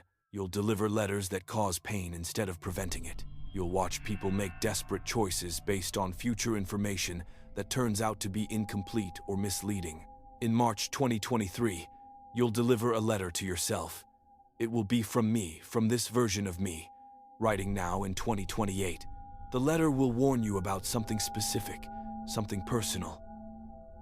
I can't tell you what it is yet because you haven't lived it. But when you get that letter, trust it. Please, I'm begging you. The temporal mail is a gift and a curse. It gives people chances to change things, but it also shows them futures they can't escape. Be kind to them. Be patient. You're not just a postal worker anymore. You're a bridge between times. People will come to rely on you, fear you, blame you for what the mail reveals. In 2025, the regional hub will try to shut down Aniak Post Office because of the irregularities in the mail system. Fight it. The town needs this connection to other times. We need to receive messages from our future selves, our past selves, our dead relatives. We need this impossible gift. Stay strong. Keep delivering the mail. All of it. From any time, to anyone who needs it. You're doing something important. Even when it doesn't feel that way. Love, Rebecca Torres. The 9th of October 2028. Rebecca read the letter 3 times, felt the weight of 10 years of experience pressed into 2 pages. Her future self had lived through a decade of temporal mail, had watched the consequences unfold, had learned which warnings worked and which didn't, and she was telling her to keep doing it, to keep delivering impossible mail from wrong times. Rebecca looked at the postmark again. The 9th of October, 2028. Today's date, 10 years forward, which meant somewhere in a future she hadn't lived yet. She would sit down and write this letter, knowing it would be delivered backward through time to her younger self. Causality loops, messages from futures influencing pasts that create those futures. Rebecca felt dizzy trying to map the logic. She filed the letter carefully in her desk, went to bed, tried to sleep. Over the next 10 years, everything her future self predicted came true. Gerald stayed off the ice and lived.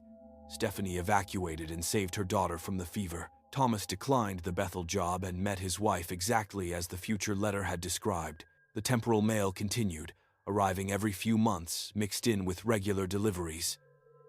Past, present, and future mail tangled together in a system that shouldn't work but did. Rebecca delivered all of it.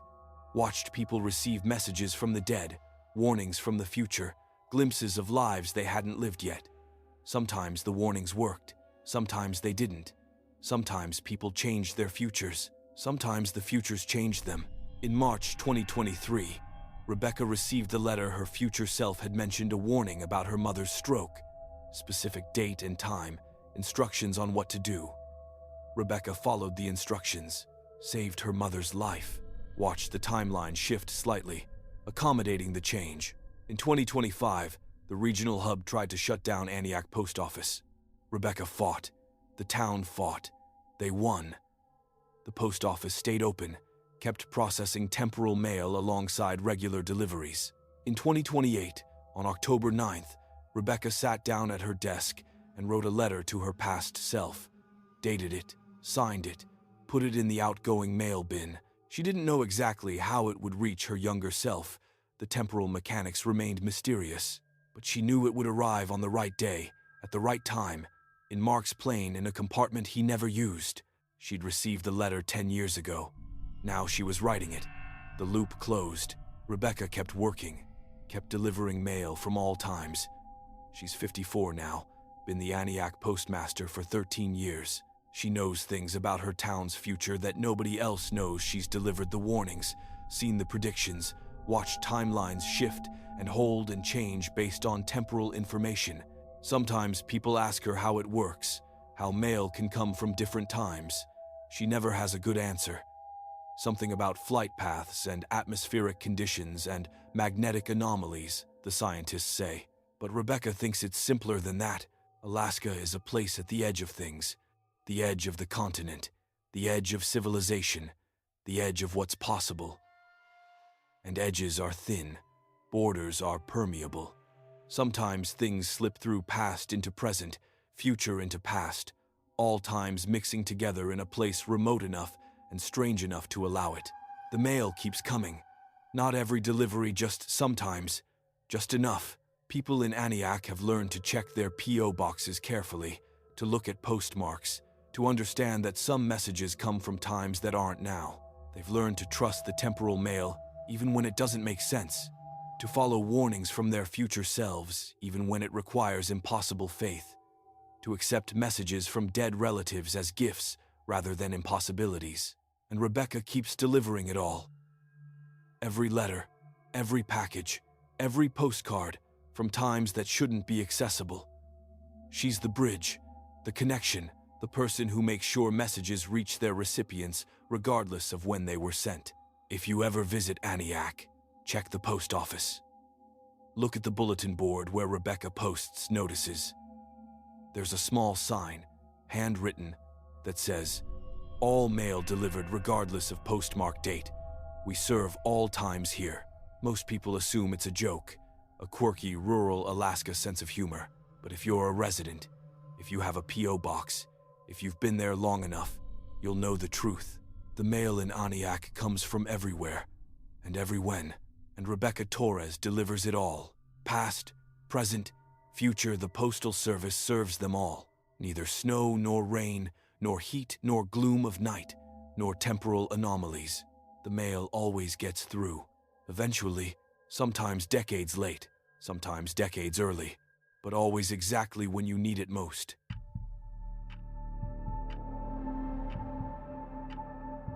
The cannery in Naknek had been closed for 17 years when Marcus Chen got the job as night security in June 2019. The building sat at the edge of the Kvichak River, a massive rusting structure that had once processed millions of pounds of salmon each season. Now it was empty, owned by some investment company in Seattle that couldn't sell it but needed someone to prevent vandalism and liability issues. Marcus's job was simple: be present from 11 p.m. to 7 a.m., patrol once per hour, document anything unusual. $1,200 a week, cash, for 8 hours of doing essentially nothing. Perfect summer job before grad school started in September. The first unusual thing Marcus noticed was the smell. Even after 17 years of closure, the building reeked of fish, not rot exactly, but a sharp, organic, overwhelming scent that made his eyes water. Tom, the property manager who gave Marcus the keys and codes, shrugged it off. "It's in the walls," Tom said. 60 years of fish processing. You can't clean that out. You'll get used to it." Marcus didn't get used to it. The second unusual thing was the sound. The cannery was supposed to be empty, power shut off except for emergency lighting, machinery removed or disabled, all access points secured. But Marcus heard activity, conveyor belts moving, machinery running, voices calling out over the noise. He'd walk toward the sounds and they'd stop the moment he got close, leaving only silence and darkness. On his third night, Marcus did his midnight patrol and found wet footprints in Processing Area 3. Fresh footprints, dozens of them, leading from the river entrance to the sorting machines. The tracks were still damp, still perfectly defined. Marcus followed them to where they simply stopped, midway through the room, as if whoever made them had vanished mid-step. He checked the river entrance, locked, secured, no sign of forced entry. The footprints had no source and no destination. They simply existed, appearing out of nothing and disappearing into nothing. Marcus documented it with photos and a written report. Tom called the next afternoon, sounding annoyed. "Stop filing reports about footprints and sounds," Tom said. "The building's old. Things settle. Animals get in. You're freaking yourself out in an empty building." The footprints were fresh, human, adult-sized. Then someone got in and left before you found them. It's not a mystery. Just do your job and stop trying to make it more interesting than it is. Marcus almost quit. Should have quit. Instead, he showed up for his fourth night, told himself Tom was right, told himself he was being paranoid. At 1:43 a.m., Marcus saw them. He was in the administrative hallway, doing a routine patrol, when he glanced through the window overlooking the main processing floor. The floor was full of people. 50, maybe 60 workers in protective gear and boots, moving with purpose through stations that should have been empty. The conveyor belts were running, carrying fish that gleamed silver under harsh fluorescent lights that shouldn't have been working. Machines whirred and clanked. People shouted instructions over the noise. The entire operation was running at full capacity. Marcus stared for 17 seconds before his brain could process what he was seeing. Then he ran to the processing floor entrance, flung open the door, and stepped into an empty room. No workers, no lights, no fish, no sound, just darkness and dust, and that overwhelming fish smell. Emergency lighting cast everything in dim red. The conveyor belts were still, rusted, obviously non-functional. Marcus stood in the doorway, heart slamming against his ribs. He could still hear them, the sounds bleeding through from wherever they were. Machinery and voices, and the wet sounds of fish being processed. He returned to the window. Empty floor, exactly as it should be. Went back to the doorway, opened it, stepped through. Still empty. The workers existed only when viewed through specific windows, from specific angles. They weren't in the building with him. They were somewhere else, some other time or place, but visible through certain perspectives, like looking through a crack between realities. Marcus spent the rest of the night mapping where he could see them. 7 windows showed the full processing operation. 3 doorways provided glimpses, partial views, fragmented scenes. If he stood at the junction of the administrative hallway and the maintenance corridor, he could see workers passing through walls, moving between spaces that didn't connect, following paths that no longer existed or hadn't been built yet. He was watching a cannery that wasn't there, or was there, but displaced. At 6:47 a.m., 13 minutes before his shift ended, Marcus watched one of the workers on the processing floor look directly at him. Make eye contact through the window. The worker was a woman in her 40s, wearing protective gear covered in blood and fish scales. She stared at Marcus with an expression he couldn't read. Recognition? Fear? Warning? Then she mouthed words. Marcus couldn't hear her, but he could read her lips clearly. Get out. Marcus ran, made it to his car, drove to his rental cabin, sat shaking for 3 hours before he could think clearly. He called Tom at 10 a.m. I saw people in the cannery, dozens of them, working a full processing operation. You saw shadows and your mind filled in details. That building freaks everyone out. You're the 4th security guard in 2 years. Everyone quits or reports weird shit. There's nothing there. You're just experiencing isolation in a creepy space. I made eye contact with one of them. She told me to get out. Silence on the line. Then Tom sighed. Tom's office was a small room above a hardware store in downtown Naknek. He poured Marcus coffee that was too strong and too hot, then sat heavily in his chair. The cannery closed in 2002 after an accident. Major machinery failure in processing area 3, conveyor belt malfunction. 11 workers died in about 40 seconds, got pulled into machinery that couldn't be shut off fast enough. It was catastrophic. The company went bankrupt from lawsuits. The building has been empty since. Marcus felt cold. Every security guard reports the same thing. Sounds, activity, glimpses of workers, always at night, always from specific viewing angles. I don't know what it is, residual energy, temporal echo, collective hallucination. I've been managing this property for 9 years and I can't explain it. But they're not dangerous. They're just there, doing their jobs, whatever they are. One of them told me to leave. Tom's expression shifted. That's new. They don't usually interact. They don't usually seem aware of observers. She looked right at me, said, "Get out. Then maybe you should quit. I'll pay you for the full week. No hard feelings." Marcus should have accepted, should have taken the money and found safer work. Instead, he said, "What happened to the previous security guards? You said I'm the 4th in 2 years. First one quit after 5 nights, said he couldn't handle the sounds. Second one lasted 3 weeks, filed a dozen reports about activity, finally left when he claimed a worker grabbed his arm. He had bruises that matched fingers. Third guard made it 2 months. She's the one who documented the viewing angles, mapped where you could see them.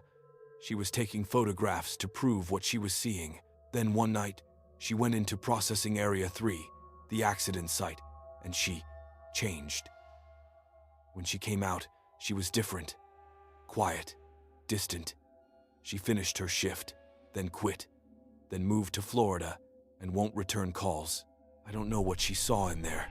And you kept hiring people without warning them?" Marcus's voice was sharper than he intended.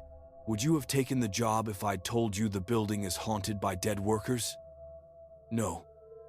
Nobody would. And the building needs security. It's legally required for the insurance. So I hire people and hope they either don't notice or don't care. You're unlucky. You noticed.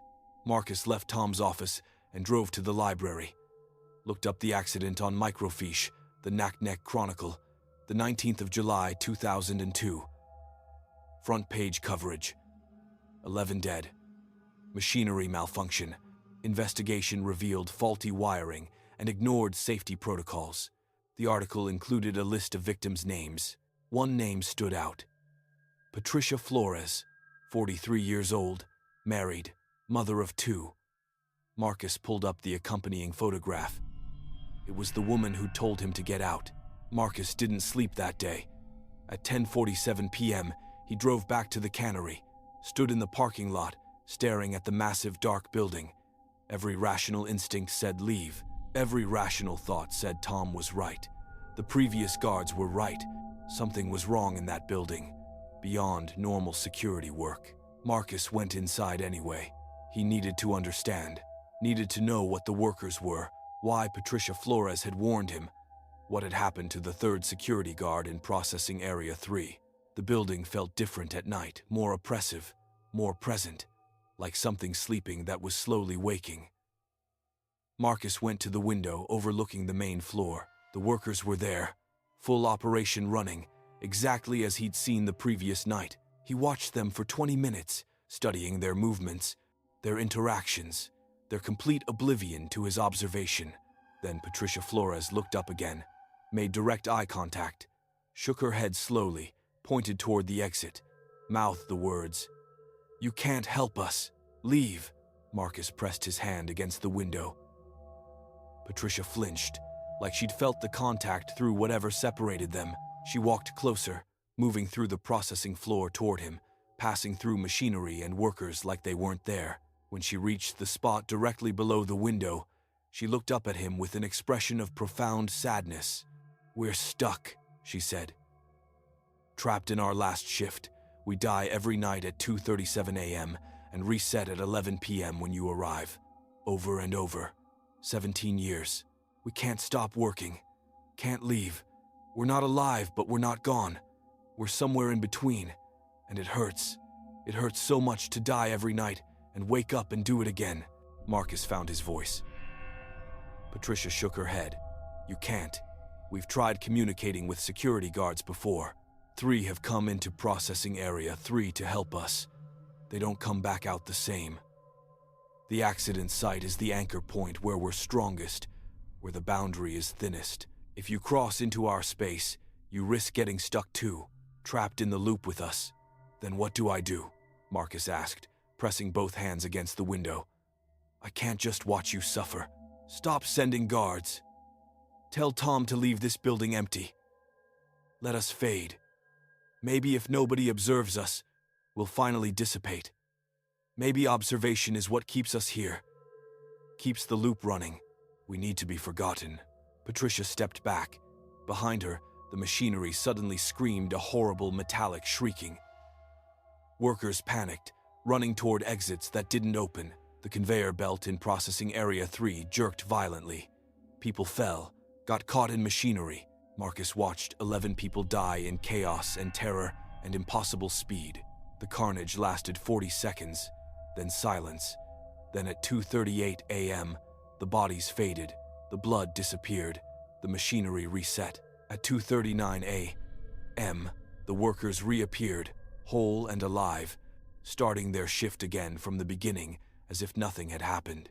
Marcus vomited on the floor, watched Patricia Flores notice him again, approach the window again, mouth the same words, "Get out." She didn't remember their previous conversation. The loop had reset her. She was repeating actions from hours ago, trapped in a cycle that included trying to warn the security guard without remembering why or knowing if he'd listen. Marcus spent the rest of the night documenting everything, photographed the viewing angles, timed the loop 11 p.m. to 2:37 a.m., then reset, wrote down the 11 names of victims. At 7 a.m., he left the building and went directly to Tom's office. "Stop hiring security," Marcus said. "Leave the building empty. Can't. Insurance requires it. Then hire someone who won't notice, someone who'll sleep through the shift or skip the patrols. The workers are trapped in a loop, and being observed keeps them trapped. They need to be forgotten. They need to fade. Tom stared at him for a long moment. You talked to them. One of them. Patricia Flores. She's coherent enough to communicate, aware enough to know she's trapped. Tom, they're suffering. They die every night at 2:37 a.m. And reset. 17 years of dying every night. It's torture. And you want me to stop providing security so they can... Yes. Can't do it. The property management contract requires active security. If I violate it, I lose the contract and my company folds. I can't sacrifice my livelihood for ghosts. Marcus quit, took his partial week pay and left. Spent the rest of the summer trying to forget what he'd seen. Failed completely. The image of those workers dying was burned into his memory. The panic, the speed, the horrific machinery doing things machinery shouldn't be able to do to human bodies. In September, Marcus started grad school in Fairbanks. Tried to focus on his studies. Instead, he researched hauntings, temporal loops, residual energy, learned about stone tape theory, the hypothesis that traumatic events could be recorded into the environment and played back under certain conditions. But that didn't match what he'd experienced. The workers weren't recordings. Patricia had been aware, interactive, pleading. They were genuinely trapped, conscious, suffering. Marcus called Tom in November. Have you hired another guard? 3 more. None lasted. They all report the same things you did. I'm out of options. Might have to hire someone from out of state who doesn't know about the accident. Hope they don't research it. Let me come back, Marcus said. I'll work the security, but I won't observe them. I'll stay in the office, skip the patrols, keep my back to all viewing angles. Maybe if they're not observed, they'll fade. Tom was silent for so long, Marcus thought he'd hung up. Then, okay, you can have the job. But if anything happens to you, I'm not liable. You're going back willingly with full knowledge of the situation. Marcus returned to Naknek in December, worked 5 nights a week at the cannery, following strict rules. Stay in the office, don't patrol, don't look through any windows, don't enter processing area 3. He wore headphones to block out the sounds of machinery and dying workers, kept his eyes on books or his laptop, actively avoided observing them. He lasted 3 weeks before curiosity overwhelmed discipline. Marcus took off the headphones and listened to the death sequence at 2:37 a.m. The sounds were worse without visual context, the machinery screaming, people screaming, wet sounds of impact and tearing and crushing. Then silence. Then reset. Marcus went to the window. Patricia was starting her shift again, unaware she'd died 3 minutes earlier. Marcus pressed his hand against the glass and mouthed, I'm trying not to watch. I'm trying to let you fade. Patricia looked up. For a moment, their eyes met. She nodded, mouthed back, thank you. Then she returned to work, and Marcus returned to his office and his headphones and his determined non-observation. Marcus works at the cannery every winter now. During his breaks from grad school, he returns to Naknek and takes the night security position. He maintains his protocol. Stay in the office, don't observe, let them fade. He doesn't know if it's working, doesn't know if non-observation actually helps or if the workers are just as trapped as ever. But every shift, he honors their request. He doesn't watch, doesn't document, doesn't confirm their existence through observation. He's the only security guard Tom can find who'll work the full season. Every other hire quits within days. Marcus is reliable, quiet, doesn't file reports about strange activity. Tom thinks Marcus has just gotten used to the weirdness. Tom doesn't know about the protocol, doesn't know Marcus is conducting an experiment in quantum mechanics and compassion testing whether observation truly affects reality, whether ghosts need witnesses to persist, whether trapped souls can be freed by simply looking away. Marcus doesn't know if it's working, but sometimes, late in the shift, the sounds from the processing floor seem quieter, the machinery less distinct, the death sequence less visceral. Maybe they're fading. Maybe non-observation is slowly erasing them from this stuck place between life and death. Or maybe Marcus just wants to believe it's working. Maybe he needs to believe his protocol helps, because the alternative that they're still suffering and he's ignoring them is unbearable. The cannery in Naknek is still closed. still owned by the investment company, still requiring night security for insurance purposes. Marcus will work there every winter until he finishes grad school, maybe longer, and every shift he'll sit in the office with his headphones on, determinedly not watching, while 11 people die at 2:37 a.m. and reset to do it all again. It's not mercy, it's not salvation, but it's the only thing he can offer, the gift of not being seen, the hope that being forgotten might finally set them free. If you ever drive past the old cannery in Naknek late at night, you might see a single light in the administrative office.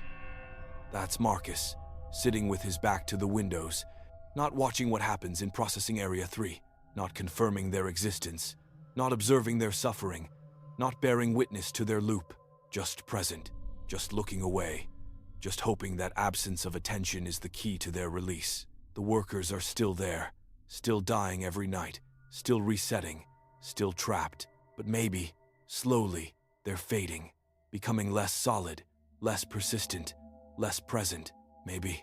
That's all Marcus has, maybe, and he holds on to that maybe like a prayer, like a promise, like the only hope the dead have left.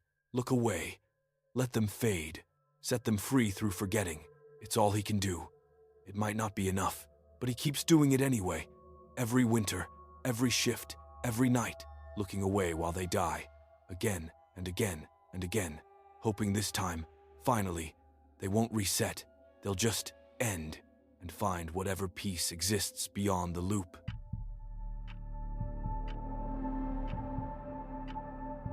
Sarah Whitmore heard the dogs on her second night in Shaktoolik. She'd moved to the village in August 2022 to take a teaching position at the school. 18 students, kindergarten through 12th grade, all in one building. Shaktoolik sat on Alaska's western coast where the Norton Sound met the Bering Sea, population 247, connected to the rest of the world by small plain and winter ice road and not much else.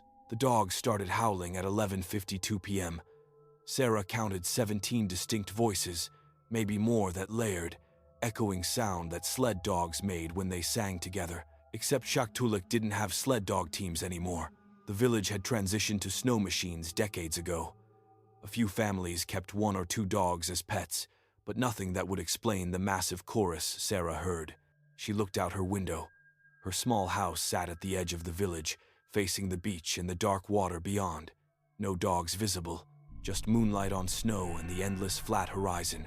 But the howling continued, coming from the direction of the beach, rising and falling in waves of sound that made her chest ache with something she couldn't name. At 12:07 a.m., the howling stopped. Abrupt silence. She went back to bed telling herself it was pet dogs, or wolves passing through, or some quirk of acoustics carrying sound from miles away. The next morning, she asked her neighbor, an elderly woman named Agnes, "Do people here keep sled dogs? I heard a lot of howling last night." Agnes's expression changed. "Closed. Where'd you hear it? From the beach, I think. South side. That's where the old dog yard used to be," Agnes said carefully. "Before my time even. Back in the 50s and 60s. Big operation, 30, 40 dogs.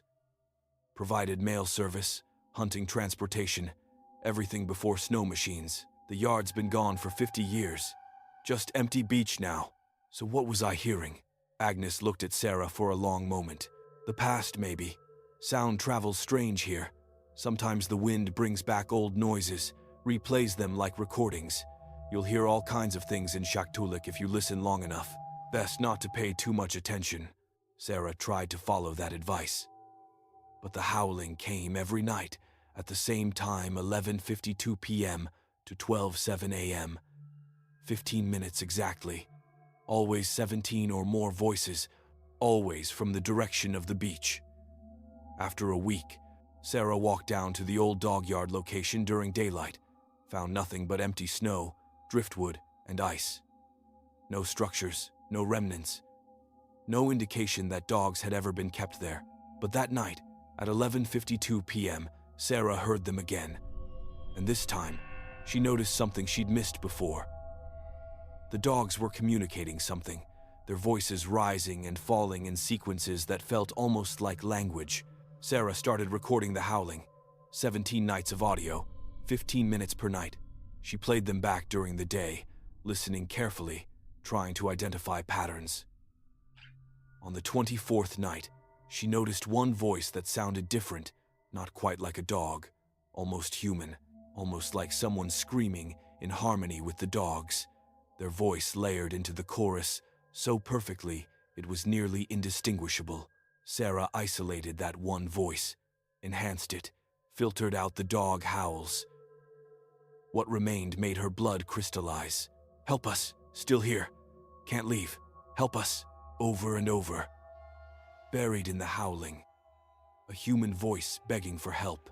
Sarah brought the recording to Agnes the next morning, played it for her, watched the old woman's face go pale. "You shouldn't have isolated that," Agnes said quietly. "You shouldn't have listened that carefully. What is it?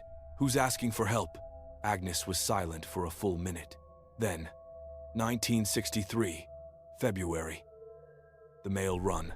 Musher named Thomas Ivanoff and his lead dog team 17 dogs. They left Shaktoolik, heading for Koyuk. Routine run, 43 miles. Should have taken 8 hours. They never arrived. Search parties found nothing. No tracks, no bodies, no sleds, no dogs. They vanished somewhere on the sea ice. And the howling started 3 days after they disappeared. Every night, 11:52 to 12:07, the time period when Thomas should have been returning. The exact 15-minute window, dogs howling like they were trying to find their way home. We thought it was search team's dogs responding to some echo, some acoustic trick. But it continued after the search was called off. Continued for years. Then decades. Still continues now. 60 years later, those dogs are still trying to come home. "And Thomas?" Sarah whispered. "The human voice? He's trying too. Still out there on the ice somewhere. Him and his 17 dogs, lost in a storm that hasn't ended for 60 years. Trapped in that 15-minute window, calling for help, trying to find their way back." Sarah felt dizzy. "You're hearing it. You've isolated his voice. You tell me what's possible." Sarah stopped recording, tried to ignore the nightly howling. Lasted 4 days before guilt overwhelmed her. Someone was asking for help. A man and his dogs, trapped for 60 years, trying to come home. She couldn't just ignore that. On October 7th, at 11:47 p.m., Sarah walked to the old dog yard location, brought a flashlight, a radio, warm clothes. When the howling started at 11:52, she was standing at the exact spot where the dog yard used to be. The sound was overwhelming all around her, pressing in, 17 dogs and one man, calling out in desperation and exhaustion. Sarah turned in circles, shining her flashlight into the darkness. Nothing, just empty beach and ice. Then, at 11:56 p.m., Sarah saw them, translucent figures materializing in the moonlight, a dog team running flat out, pulling a sled, driven by a man in heavy furs. They were there and not there, solid and transparent simultaneously, existing in some liminal space between presence and absence. The dogs were beautiful, powerful, determined, running with desperate speed. The musher was hunched against wind that Sarah couldn't feel, shouting commands that Sarah heard as howls. They ran parallel to the beach, heading north toward Shaktoolik. Sarah waved her flashlight, shouted, Thomas Ivanoff, you're close, you're almost home." The musher turned his head, made eye contact with Sarah. His expression was indescribable, hope and terror and exhaustion and desperation, all compressed into one moment of recognition. He changed direction, steering the team toward Sarah, toward the shore, toward home. The dogs ran harder. Sarah could see their breath forming clouds, could see the sled runners cutting through ice that wasn't visible, could see Thomas leaning forward, urging them on. They were 20 yards away, then 15, then 10. At 12:07 a.m., they vanished. The howling cut off. The figures disappeared. Sarah stood alone on the empty beach, her flashlight illuminating nothing but snow. She waited for them to return, stood there until 12:47 a.m., until the cold forced her back inside. The next night, she returned to the same spot, same time, same desperate hope. The howling started at 11:52. At 11:56, the dog team appeared, running the same route, driven by the same desperate musher. Sarah waved, shouted, tried to guide them home. They turned toward her again, got closer, maybe 12 yards this time. Sarah realized the horrible truth. They were trapped in a loop, not the same moment repeating, but the same journey, 15 minutes of running toward home that they could never reach. Every night for 60 years, they'd gotten close, seen the lights of Shaktoolik, almost made it, then reset to the starting point, forced to try again, and they knew. Thomas's expression showed he knew. He'd been living these same 15 minutes for 60 years, aware of the trap, unable to break free, watching home get close and then disappear, over and over and over. Sarah started researching, found records of the 1963 disappearance, the search efforts, the theories. Most people assumed Thomas and his team had gone through thin ice, drowned in the Norton Sound, but some older reports mentioned something else, an unusual storm that night, localized and intense, with reports of temporal distortions, clocks running backward, compasses spinning. The storm had lasted 15 minutes, appearing suddenly and vanishing just as quickly. The same 15-minute window that now contained Thomas and his dogs. Sarah contacted researchers, scientists, anyone who might understand temporal loops and trapped consciousness. Got a lot of skepticism, some interest, no solutions. The consensus was that if Thomas and his team were genuinely trapped in a repeating time loop, breaking them out would require somehow disrupting the loop at its anchor point, the moment and place where they'd gotten stuck. But Sarah didn't know where that anchor point was. Somewhere on the sea ice between Shaktoolik and Koyuk, could be anywhere in 43 miles of frozen ocean. And sea ice didn't persist year-round anymore. Climate change meant the Norton Sound froze later and melted earlier. The anchor point might not even be accessible. Sarah spent every night at 11:52 trying to guide the team home. Made it a ritual, a practice, a desperate attempt to help. The dogs and musher appeared every night, ran toward her, got a little closer each time. 12 yards became 11, became 10, became 9. Incremental progress over weeks. On November 3rd, the team got within 6 yards. Sarah could see individual dogs clearly, their markings, their expressions, their exhaustion. Could see Thomas's face in detail, weathered, frostbitten, desperate. He was mouthing words. Sarah read his lips. Can't stop. Stuck in approach. What do you need? Sarah shouted. How do I help? Thomas pointed behind himself, toward the sea ice, toward wherever the anchor point existed. Break the loop, end the storm, let us finish. Then 12:7 came, and they vanished. Sarah made a decision. On November 7th, she contacted the Shaktoolik Search and Rescue Coordinator, explained she needed to go out on the sea ice, needed to find the location of a 1963 disappearance. The coordinator thought she was insane, but agreed to take her out when the ice stabilized in late November. The expedition happened December 2nd. Sarah, the coordinator, a man named Joseph, and 3 experienced ice travelers went out on snow machines following the historical mail route toward Koyuk. Sarah brought equipment, GPS, radio, her recordings of the howling. She didn't know what she was looking for, but she hoped she'd recognize it. At approximately 21 miles from Shaktoolik, Sarah felt something change. The air pressure shifted. Her GPS started malfunctioning, coordinates flickering and changing. The temperature dropped suddenly, viciously. Joseph's radio emitted static that sounded almost like howling. This is the place, Sarah said. This is where they got stuck. The group stopped and searched the area. Found nothing unusual, just flat sea ice, snow, empty horizon.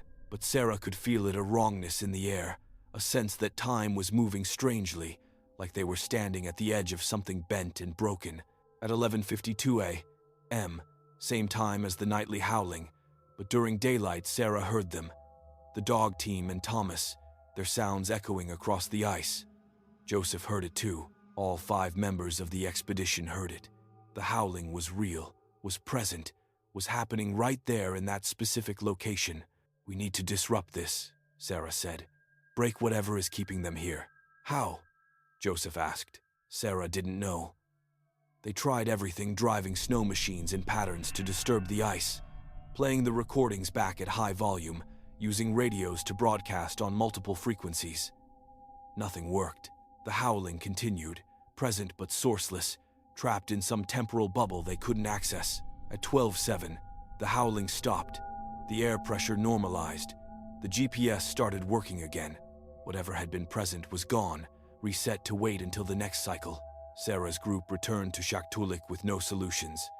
That night, at 11:52 p.m., the howling came as always. Sarah went to the beach. The dog team appeared, running toward her, driven by desperate Thomas. They were 4 yards away now, close enough that Sarah could almost reach out and touch them. Thomas was screaming something. Sarah finally heard it clearly over the howling. "Don't let us fade! We're only here because you listen. If you stop, we'll be gone completely." Trapped forever with no one to hear us. Sarah's blood went cold. Agnes had said observation might be keeping them present. Sarah had thought that meant observation was trapping them, that ignoring them would free them. But Thomas was saying the opposite, observation was the only thing keeping them partially present. If Sarah stopped listening, they wouldn't fade to freedom. They'd fade to non-existence, lost in their loop with no connection to the world. "What do you need?" Sarah screamed. "Finish our route, deliver our mail, complete what we started. It's the only way to break the loop." At 12:07, they vanished. Sarah researched. Found that Thomas Ivanov had been carrying mail the night he disappeared, letters and packages from Shaktoolik to Koyuk. The mail had never been delivered, had been considered lost. Some of it had been replaced, resent. Some of it had just been forgotten. Sarah tracked down every piece of information about that mail run. Found copies of the mail, manifest at the state archives. 17 pieces of mail, addresses and recipients listed. Most of the recipients were long dead. But their descendants lived in Koyuk. Families still there, still connected to the original addressees. Sarah made copies of the manifest. On December 19th, she took a flight to Koyuk, the mail route Thomas had never completed. She went to every address, found every descendant, and explained what she was doing. "This mail was meant for your grandfather in 1963. It never arrived because the musher got trapped in a storm. I'm delivering it 60 years late. I'm finishing the route." Most people thought she was eccentric but harmless. A few understood immediately, their faces showing recognition of something impossible but true. Sarah handed over copies of the manifest to all 17 addresses, symbolic delivery of mail that had been lost for 60 years. That night, back in Shaktoolik, Sarah went to the beach at 11:52 p.m. The howling started right on schedule. At 11:56, the dog team appeared, but something was different. They were running faster, with more purpose. Thomas sat upright, no longer hunched against phantom wind. The dogs looked stronger, less exhausted. They ran directly toward Sarah, got within 2 yards, then 1 yard, then close enough that Sarah could reach out and touch them, and she felt something solid, cold, real beneath her fingertips. A dog's fur, frozen and rough. The dog turned its head and looked at her with eyes that were fully present, fully aware. "We finished," Thomas said, his voice clear and strong. "You finished for us. The route is complete. We can stop running now." The entire team slowed, stopped. For the first time in 60 years, they were still, standing on the beach at Shaktoolik, home at last, the journey complete. Thomas climbed off the sled, looked at Sarah with an expression of profound gratitude and relief. "Thank you. We've been trying to get home for so long. We just needed someone to finish what we started. Needed someone to complete the route and deliver the mail. That was our purpose. Without that closure, we couldn't stop." "What happens now?" Sarah asked. "Now we rest," Thomas said. He turned to his dogs, 17 beautiful animals who'd run for 60 years without stopping, loyal beyond death, determined beyond reason. "Good dogs. You did so well. You never gave up. You brought us home." The dogs wagged their tails. Some lay down on the snow. Others pressed against Thomas, finally relaxing, finally done. At 12:07 a.m., they began to fade, not vanishing, dissolving gently, peacefully, like mist in sunlight. The dogs went first, their forms becoming transparent and then absent. Thomas was last. He looked at Sarah one final time. "Tell people we made it. Tell people we finished the route. 60 years late, but we finished." Then he was gone. The beach was empty except for Sarah and the sound of wind and waves. The howling didn't return at 11:52 the next night, or the night after, or ever again.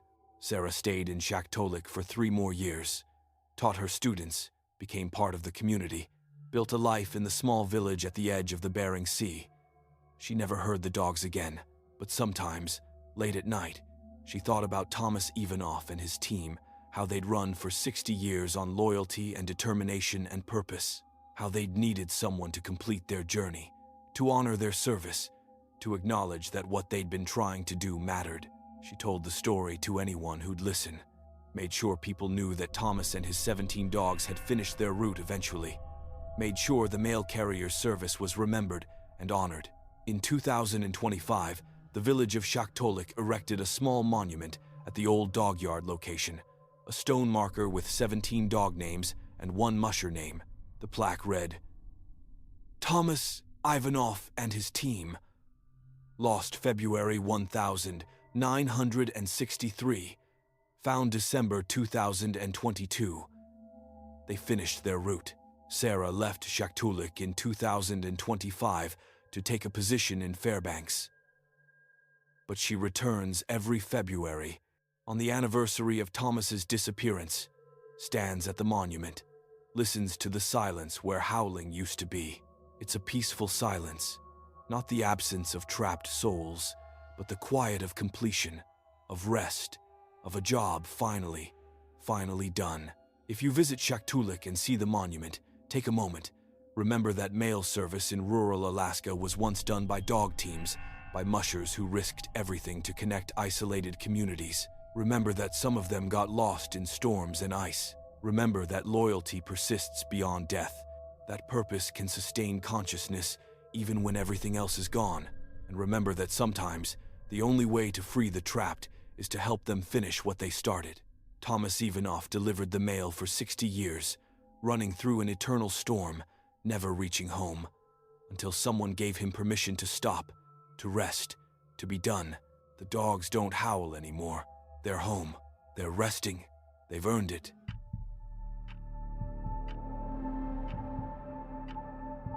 Dr. Lisa Hammond's research team hit the body at a depth of 73 feet on September 11, 2023. They were drilling core samples outside Utqiagvik, formerly Barrow, studying permafrost degradation as part of a climate research project. The drill brought up ice, sediment layers, ancient plant matter, and at 73 feet exactly human tissue, perfectly preserved, frozen for what the preliminary tests suggested was approximately 48,000 years. Lisa had been expecting mammoth remains or ancient megafauna. She got a Pleistocene human instead, a woman, estimated age 32, physically intact, no signs of disease or violent death, frozen so quickly and thoroughly that her cells hadn't burst. She looked like she'd died yesterday and been put in a freezer, not like she'd been underground for 48 millennia. "This is incredible," Marcus, the team's anthropologist, said. "She's better preserved than any ancient human we found. Better than Otzi, better than the Siberian Ice Maiden. I've never seen tissue this intact." They extracted her carefully, bringing up the entire block of permafrost containing the body, transported her to the research station, a collection of buildings at the edge of Utqiagvik that housed a dozen scientists studying Arctic climate change, put her in the freezer unit, started planning the extensive analysis they'd need to do. Lisa should have been excited. This was a career-defining discovery, a perfectly preserved Pleistocene human in Alaska. Papers would be written. Her name would be attached to this find forever. Instead, she felt uneasy. Something about the woman's expression bothered her. The body's eyes were closed, face peaceful, but there was something in the set of her mouth, the tension in her features, that suggested she hadn't died peacefully. She looked like she was holding her breath. On the second night after they'd extracted the body, Lisa woke at 3:47 a.m. 2 alarms. The freezer unit temperature had spiked, rising from -40 to -10 in less than an hour. The team scrambled to fix it, brought in backup cooling, stabilized the temperature. But the damage worried Lisa. Even a brief warming could compromise the tissue, start thawing processes that would accelerate decay. They checked the body. Still frozen, still intact. "It's just thawing artifacts," Marcus said. Except the body hadn't actually thawed. It was still completely frozen. Muscles shouldn't be able to move. On the third night, Lisa was working late in the lab, analyzing the core samples from the same depth as the body. The sediment layers told a story, a rapid freeze event, temperatures dropping catastrophically fast, plants and animals caught mid-growth and preserved. Something had happened 48,000 years ago. Something sudden and extreme. At 11:34 p.m., Lisa heard breathing. She looked up from her microscope. The lab was empty except for her, but the sound continued slow, deep breathing, rhythmic and wrong. The body was still frozen, still intact, but now both eyes were open, and they were looking directly at the observation window. Looking at Lisa, Lisa screamed and stumbled backward, caught herself, looked again. The eyes were closed. The body was exactly as it had been, peaceful and still, and obviously dead. "I'm working too hard," Lisa whispered to herself. "I'm seeing things," but she'd seen those eyes, fully open, fully aware, and they'd been terrified. Lisa called Marcus and 2 other team members. They examined the body together. Everything was normal, still frozen, no signs of movement, eyes definitely closed. They checked the security footage. At 11:34 p.m., the camera covering the freezer unit had experienced a brief glitch, 2.7 seconds of static. When it cleared, nothing had changed. "Equipment malfunction," Marcus said. "Probably the temperature spike damaged something." Lisa went to her quarters but didn't sleep. She researched ancient preservation beliefs instead, found stories from dozens of cultures about people who'd been frozen, and revived cryogenic myths from times before cryogenics existed. Warnings about disturbing bodies that were sleeping, not dead. Superstitions about permafrost and what it might preserve beyond physical tissue. At 2:13 a.m., the station's power cut out. Emergency lighting kicked in, bathing everything in red. Lisa went to the freezer unit, some instinct pulling her there. The body was sitting up. Not possible. Completely frozen tissue couldn't move, couldn't sit, couldn't do anything. But the woman was upright, her frozen hands gripping the edges of the specimen tray, her eyes wide open and locked on Lisa through the observation window. Lisa's rational mind fractured. She watched the woman's mouth move, lips cracking as frozen tissue tried to form words. Sound came out crackling, wrong, like ice breaking. "Still, here." The woman's eyes pleaded. Her frozen fingers scraped against the metal tray, leaving frost trails. 48,000 years. Can't die, can't wake, trapped in freeze. Please, help, let me die. The power came back on. Normal lighting flooded the lab. The body was lying down again, peaceful, eyes closed, exactly as it should be. The specimen tray showed no signs of frost trails from scraping fingers. Lisa ran to Marcus's quarters and dragged him to the lab. She moved. She talked. She said she's been conscious for 48,000 years. Marcus examined the body with Lisa present. "It's frozen solid, Lisa. Completely solid. It can't move. You're experiencing stress hallucinations from too much work and too little sleep. Check the security footage." They did. At 2:13 a.m., the camera had glitched again, 4.2 seconds of static. When it cleared, the body was in the same position lying down, peaceful, unchanged. "The glitches prove something's happening," Lisa insisted. "The glitches prove the equipment is malfunctioning. That's all. Lisa, I'm ordering you to take tomorrow off. Sleep. Eat actual food. Come back when you're thinking clearly." Lisa went back to her quarters. Didn't sleep. Couldn't sleep. She kept seeing those eyes, hearing that crackling voice. 48,000 years. Can't die. Can't wake. Trapped in freeze. At 6:47 a.m., Lisa returned to the lab, went to the freezer unit, looked at the body through the observation window. Whispered, "Can you hear me?" The woman's eyes didn't open, but her hand moved just fingers, just slightly, curling in a gesture that might have been acknowledgement. "What happened to you?" Lisa asked. The crackling voice came from everywhere and nowhere. Flash, freeze, hunting. Temperature, dropped. Instant. Froze. Before. Could. Die. Body. Stopped. But. Mind. Continued. Conscious. Aware. Frozen. 48,000 years. Wake me. Or kill me. Please. Either. Just end the freeze.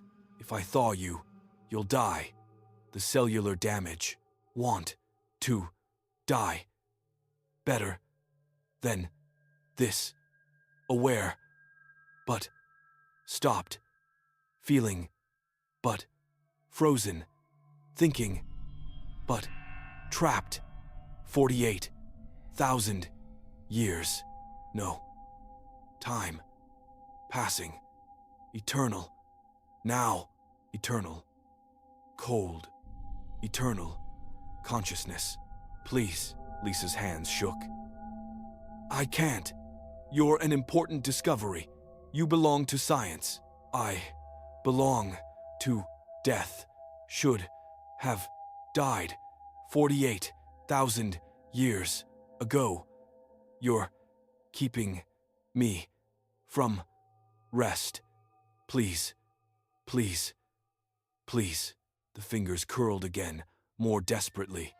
The voice cracked with something that might have been a sob. Lisa spent that day researching ethical implications. Contacted bioethicists, anthropologists, philosophers. Asked hypotheticals about conscious preservation, about minds trapped in frozen tissue. Got a lot of academic debate, no clear answers. The consensus was that if the body was genuinely conscious, which everyone agreed was impossible, the humane thing would be to end that consciousness. But since consciousness couldn't survive freezing, the question was moot, except Lisa knew it wasn't moot. She'd heard the woman, seen her move, felt the desperate plea in those frozen eyes. That night, Lisa went to the freezer unit at 11:34 p.m., the time of the first incident. She brought equipment, a controlled warming chamber, medical monitors, recording devices. If she was going to do this, she'd document it properly. She moved the body to the warming chamber, set it to raise temperature slowly, 1 degree per hour. If consciousness existed, it would have time to speak, to explain, to be documented before tissue damage became irreversible. At -38 degrees, the woman's eyes opened fully, looked at Lisa with gratitude so profound it was physically painful to witness. Thank you. At -32 degrees, the woman's mouth moved more easily. My name is Anna. 48,000 years. Your time. I'm from when mammoths walked, when ice was growing. I was hunting with my family. Temperature dropped. Instant. Everything froze. Everyone froze. But I didn't die. Body stopped. Mind continued. Trapped in.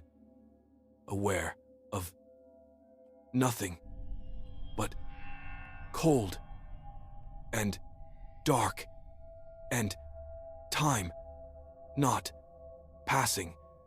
Eternal moment. No sleep. No dreams.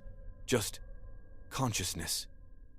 Lisa's recordings captured everything. Proof that consciousness could somehow survive in frozen tissue, that Anna had been aware for 48,000 years, experiencing a single frozen moment stretched into eternity. At -26 degrees, Anna's voice became almost normal. Others. From my time. Frozen. Like me. In permafrost. Thousands. Maybe. All. Conscious. All. Trapped. Climate change is thawing. Permafrost. They'll all be awake, aware, begging for death. Please tell people. Don't preserve us. Don't study us. Let us thaw. Let us die. We've been trapped so long. At -15 degrees, cellular damage began. Anna's tissue started deteriorating, ice crystals rupturing cell walls. She smiled. Hurts. Good. Means I'm dying. Finally. Dying. Lisa watched the monitors. Brain activity was present, active, conscious, aware. And now it was slowly degrading as tissue damage progressed. Anna was dying, her consciousness finally ending after 48,000 years of frozen preservation. At -4 degrees, Anna looked directly at Lisa. Thank you for ending it, for letting me die. I've been waiting so long. Tell my family I'm sorry. I couldn't find them. Tell them I tried to stay strong. Tell them. Her voice faded. Brain activity dropped. At +1 degree, consciousness ceased. Anna died, truly died 48,000 years after she should have. Lisa documented everything. Wrote a report detailing what she'd witnessed, including all recordings and medical data. She titled it, Conscious Preservation in Permafrost, Ethical Implications of Climate Change and Ancient Remains. She submitted it to the research director, to the University Ethics Board, to anthropological journals. Everyone called it a hoax, equipment malfunction, stress-induced hallucination, impossible biology. Lisa was removed from the project, her findings dismissed, her recordings labeled as contaminated data. But Lisa knew what she'd seen, what she'd heard, what she'd done. She'd freed a woman who'd been conscious and frozen for 48,000 years. She'd ended a suffering that defied comprehension. She'd violated scientific protocol and destroyed an irreplaceable specimen, but she'd done the right thing. Lisa left the research team in October, returned to her university position, tried to continue her career, but she couldn't stop thinking about what Anna had said. Others from my time, frozen like me, in permafrost, thousands, maybe, all conscious. Climate change was accelerating permafrost thaw. More bodies would emerge. Ancient humans, perfectly preserved, looking dead but secretly aware, trapped in frozen consciousness for tens of thousands of years, unable to die, unable to wake, just endlessly existing in an eternal frozen moment.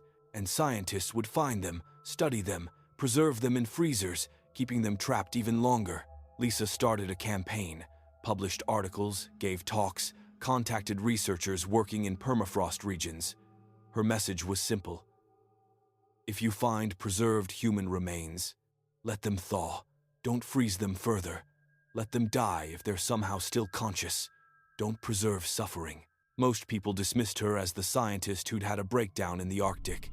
But some listened. Some researchers started implementing protocols, faster processing of human remains, limited refreezing, expedited analysis that minimized preservation time. Lisa doesn't know if anyone else has encountered a conscious, preserved body. Doesn't know if other scientists have heard the desperate pleas of people frozen for millennia. But she hopes her warnings reach anyone who needs them. She thinks about Anna often, wonders what her life was like 48,000 years ago, wonders what her last moments of freedom felt like before the flash freeze caught her, wonders if Anna's family, frozen somewhere nearby, are still conscious too, still trapped, still waiting for someone to let them die. The permafrost is thawing, bodies are emerging, ancient humans, ancient animals, ancient everything, all perfectly preserved by cold that stopped life without ending it. Most of them are truly dead, but some, rare, impossible, terrifying, might be like Anna, conscious in their preservation, aware in their freezing, suffering in ways no living person can comprehend.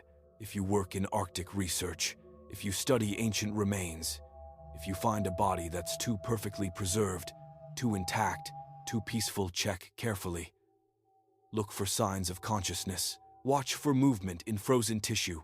Listen for voices that shouldn't be possible. And if you find someone like Anna, someone who's been trapped in frozen consciousness for thousands of years, please let them die. Let them thaw. Let them have the ending they should have had millennia ago. Don't preserve them in the name of science. Don't trap them further. Give them mercy. Give them death. Give them peace. Anna waited 48,000 years. Nobody should have to wait that long to die.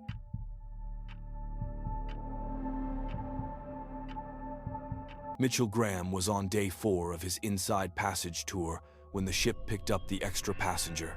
The Arctic Dream was a small cruise ship, capacity 200, currently carrying 173 tourists, doing the 7-day Alaska coastal route from Seattle to Juneau. Mitchell had saved for 3 years for this trip, celebrating his retirement with something he'd always wanted to do. The extra passenger appeared on September 19, 2023, between Ketchikan and Sitka. Mitchell noticed her during dinner, a woman in her late 30s, sitting alone at a table near the windows, eating silently. He wouldn't have thought anything of it, except she was wearing clothes from the wrong decade. Not vintage style, actual period clothing from the 1940s or 50s. A wool dress, practical shoes, hair styled in a way nobody wore anymore. "Who's that?" Mitchell asked his tablemate, a friendly retired teacher named Carol. "Who's who?" "The woman in the blue dress, near the windows." Carol looked, frowned. "I don't see anyone." Mitchell looked again. The woman was clearly there, solid and real, cutting her salmon into precise pieces. "There's no one at that table, Mitchell." Other diners confirmed it. The table was empty, but Mitchell could see her perfectly, could watch her eating, drinking water from a glass that apparently only existed in his perception. She looked up once, made brief eye contact with Mitchell, and he felt a chill that had nothing to do with the Alaska air. After dinner, Mitchell went to guest services. "There's a woman on board who isn't on the manifest. I saw her at dinner." The staff member checked the system. "All 173 passengers are accounted for. Can you describe her?" Mitchell did. The staff member's expression changed, went pale. She returned with the ship's cruise director, a man named Stephen who had the practiced smile of someone used to handling difficult situations. "Mr. Graham, you said you saw a woman in a blue wool dress, 1940s style?" "Yes, at table 17. But apparently nobody else can see her." Stephen's smile faltered. "Mr. Graham, could you come to my office, please?" In the office, Stephen closed the door and sat heavily. This happens sometimes on Alaska coastal routes. Not often, but enough that some of us who've worked these waters for years have learned to recognize it. "What you're seeing is Margaret Whitmore. She was a passenger on a ship called the Princess Sophia." "I don't know that ship." "October 25th, 1918. Princess Sophia ran aground on Vanderbilt Reef during a snowstorm. 353 passengers and crew. The ship sat on the reef for 40 hours, while rescue vessels waited for conditions to improve. Then a storm surge lifted her off the reef, and she sank in 15 minutes. Everyone died. Worst maritime disaster in Pacific Northwest history. Margaret Whitmore was 37 years old, traveling to visit her sister in Juneau. She never made it. Mitchell felt cold. "You're telling me I'm seeing a ghost. I'm telling you that some passengers, on some ships, in these specific waters, report seeing people who match descriptions of Princess Sophia victims. It's been happening for over a century. The sightings are always the same passengers in period clothing, usually alone. usually silent. They appear between Ketchikan and Juneau, the route Princess Sophia was traveling. They never interact aggressively. They're just there, trying to finish their journey. Why can only I see her? We don't know. It seems random. Maybe 1 in 1,000 passengers sees them. The rest of the ship will have no awareness at all. You're not in danger. They never hurt anyone. They're just trying to reach Juneau, trying to complete the trip that was interrupted in 1918. Mitchell spent the rest of the evening drinking heavily in his cabin, trying to process this. When he finally slept, he dreamed of cold water and people screaming in darkness. The next morning, Margaret was at breakfast. Same table, same blue dress, same silent, methodical eating. "Can you hear me?" he asked. Margaret looked up. Her eyes were gray, exhausted, ancient despite her youthful face. She nodded. "Do you know you're dead?" Another nod. She gestured to the empty chair across from her. Mitchell sat. Margaret's voice was quiet, distant, like hearing someone speak through water. "I've been trying to reach Juneau for 105 years. Every ship that passes through these waters, I board it. I ride it to Juneau. But I never arrive. The journey never completes. I get close sometimes. I can see the lights of the city. But then the ship docks, and I'm back at the beginning, boarding again, trying again. Why are you trapped?" "Because we never reached our destinations. The Princess Sophia sank with all of us still in transit. Our journeys were interrupted, left incomplete. We're stuck in the approach, forever traveling but never arriving. There are dozens of us, maybe hundreds. All the people from the Sophia who were traveling somewhere specific, who had someone waiting for them, who needed to complete their journeys. We're all still trying. What do you need? How do I help?" Margaret smiled sadly. "You can't. We're beyond help. We're echoes of travel, ghosts of interrupted journeys. We'll keep trying to reach Juneau until... I don't know. Until we succeed. Until we give up.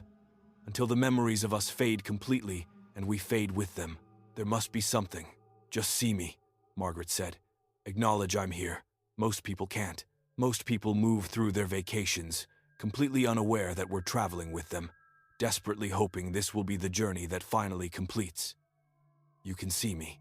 That's more than most people manage. It helps. Not much, but a little. Being invisible makes it worse." Mitchell spent the rest of the cruise seeing Margaret everywhere. She was at every meal, every deck activity, every evening show, always alone, always in the same blue dress, always with that exhausted, desperate hope in her eyes, hope that this time, finally, she'd reach Juneau. On the 6th day, Mitchell met another ghost. This one was a man in his 50s, wearing a suit from the early 1900s, standing at the bow and staring toward the horizon.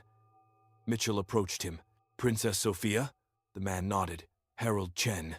I was traveling to Juneau to meet my daughter. She was being born while I was in transit. I never met her, never held her. My wife raised her alone, told her stories about me. My daughter died in 1987, 70 years old, never knowing I've been trying to reach her this entire time. Still trying. Can't stop trying. I'm sorry. Don't be. I chose to travel. Knew the risks.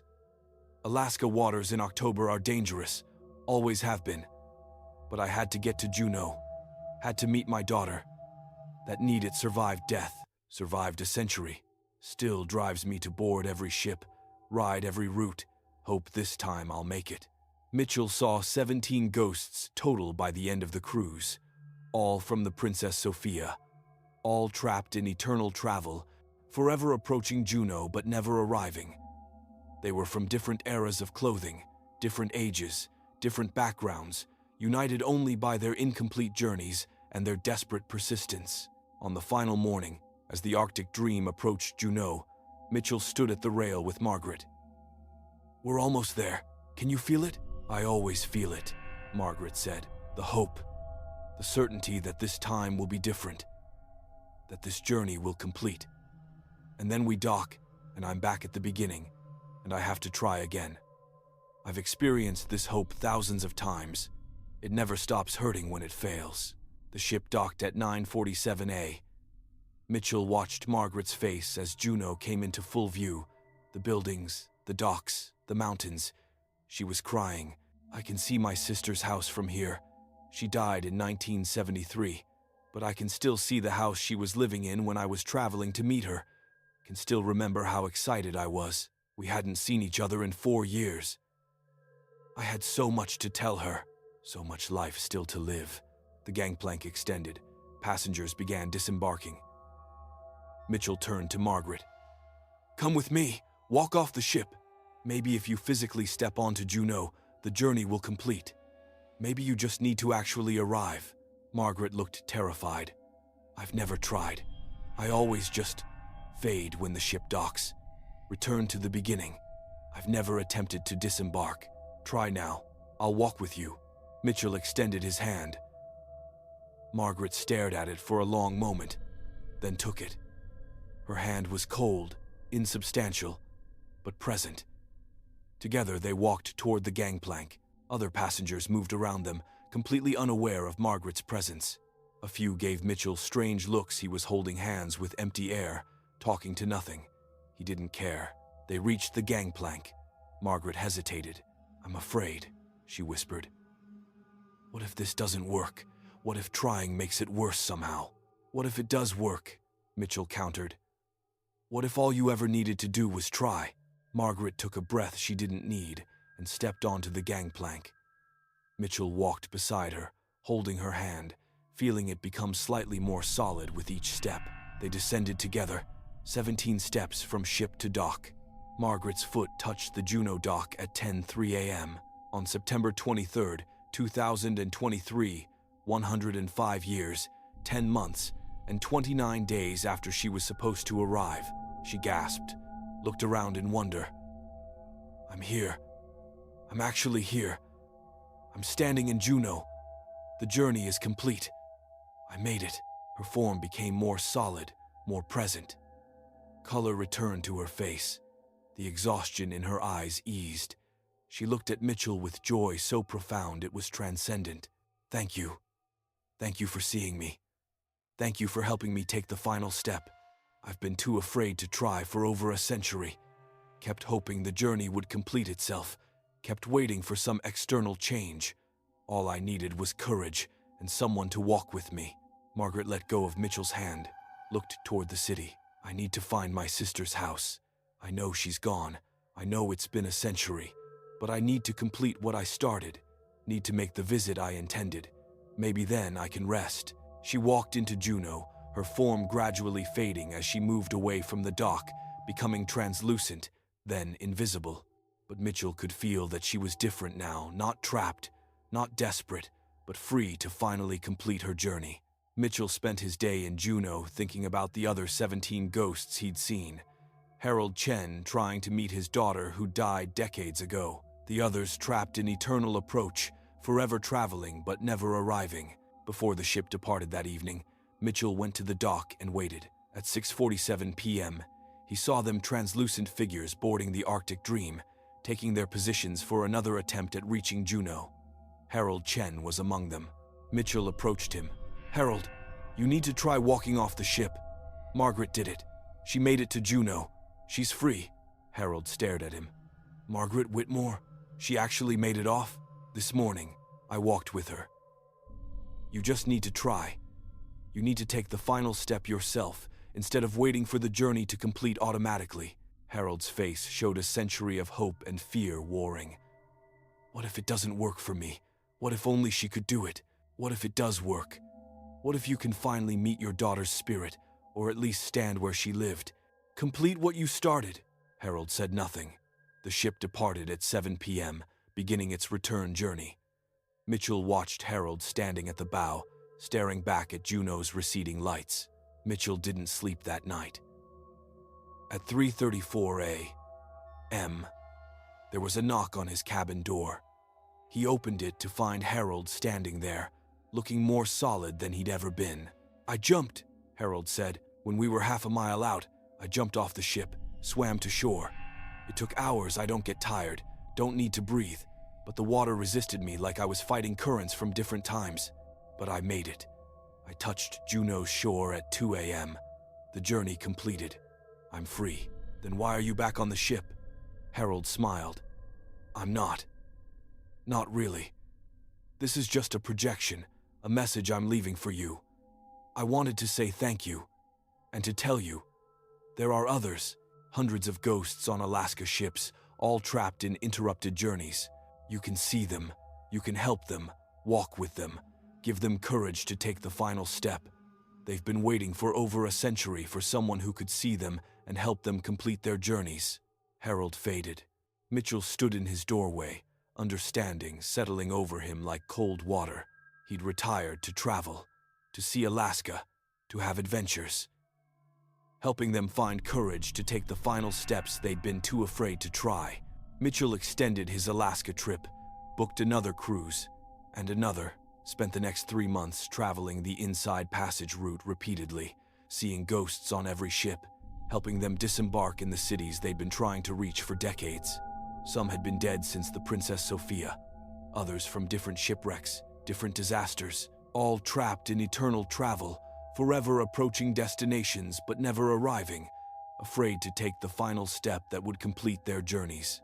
Mitchell walked with them all, held their hands, gave them courage, watched them fade into freedom as they finally reached their destinations. He's still doing it. 5 years now. Mitchell Graham, retired accountant from Portland, has become the guide for Alaska's traveling dead. He books cruise after cruise, sees ghosts that nobody else can see, helps them complete journeys that were interrupted by death and disaster and fear. The cruise lines think he's eccentric, a retiree obsessed with Alaska who books the same routes repeatedly. They don't know he's freeing ghosts, don't know that passenger counts are slowly becoming more accurate as century-old spirits finally complete their travels and move on. If you take an Alaska cruise and see someone in period clothing sitting alone at dinner, someone nobody else seems to notice, you might be like Mitchell. You might be one of the rare people who can see them. Approach them. Talk to them. When the ship reaches their destination, walk with them. Help them take that final step off the ship, the step they've been too afraid to attempt for decades or centuries. Help them complete their journeys. Help them reach the destinations they died trying to reach. The Princess Sophia sank 106 years ago, but its passengers are still traveling, still trying to complete interrupted journeys. They just need someone to see them, someone to help them take the final step, someone to walk with them from ship to shore. Margaret made it. Harold made it. Hundreds of others have made it, helped by a retired accountant who can see the dead and has the patience and compassion to guide them home. They're still out there, still boarding ships, still trying. If you see them, help them. They've been traveling long enough. It's time they finally arrived.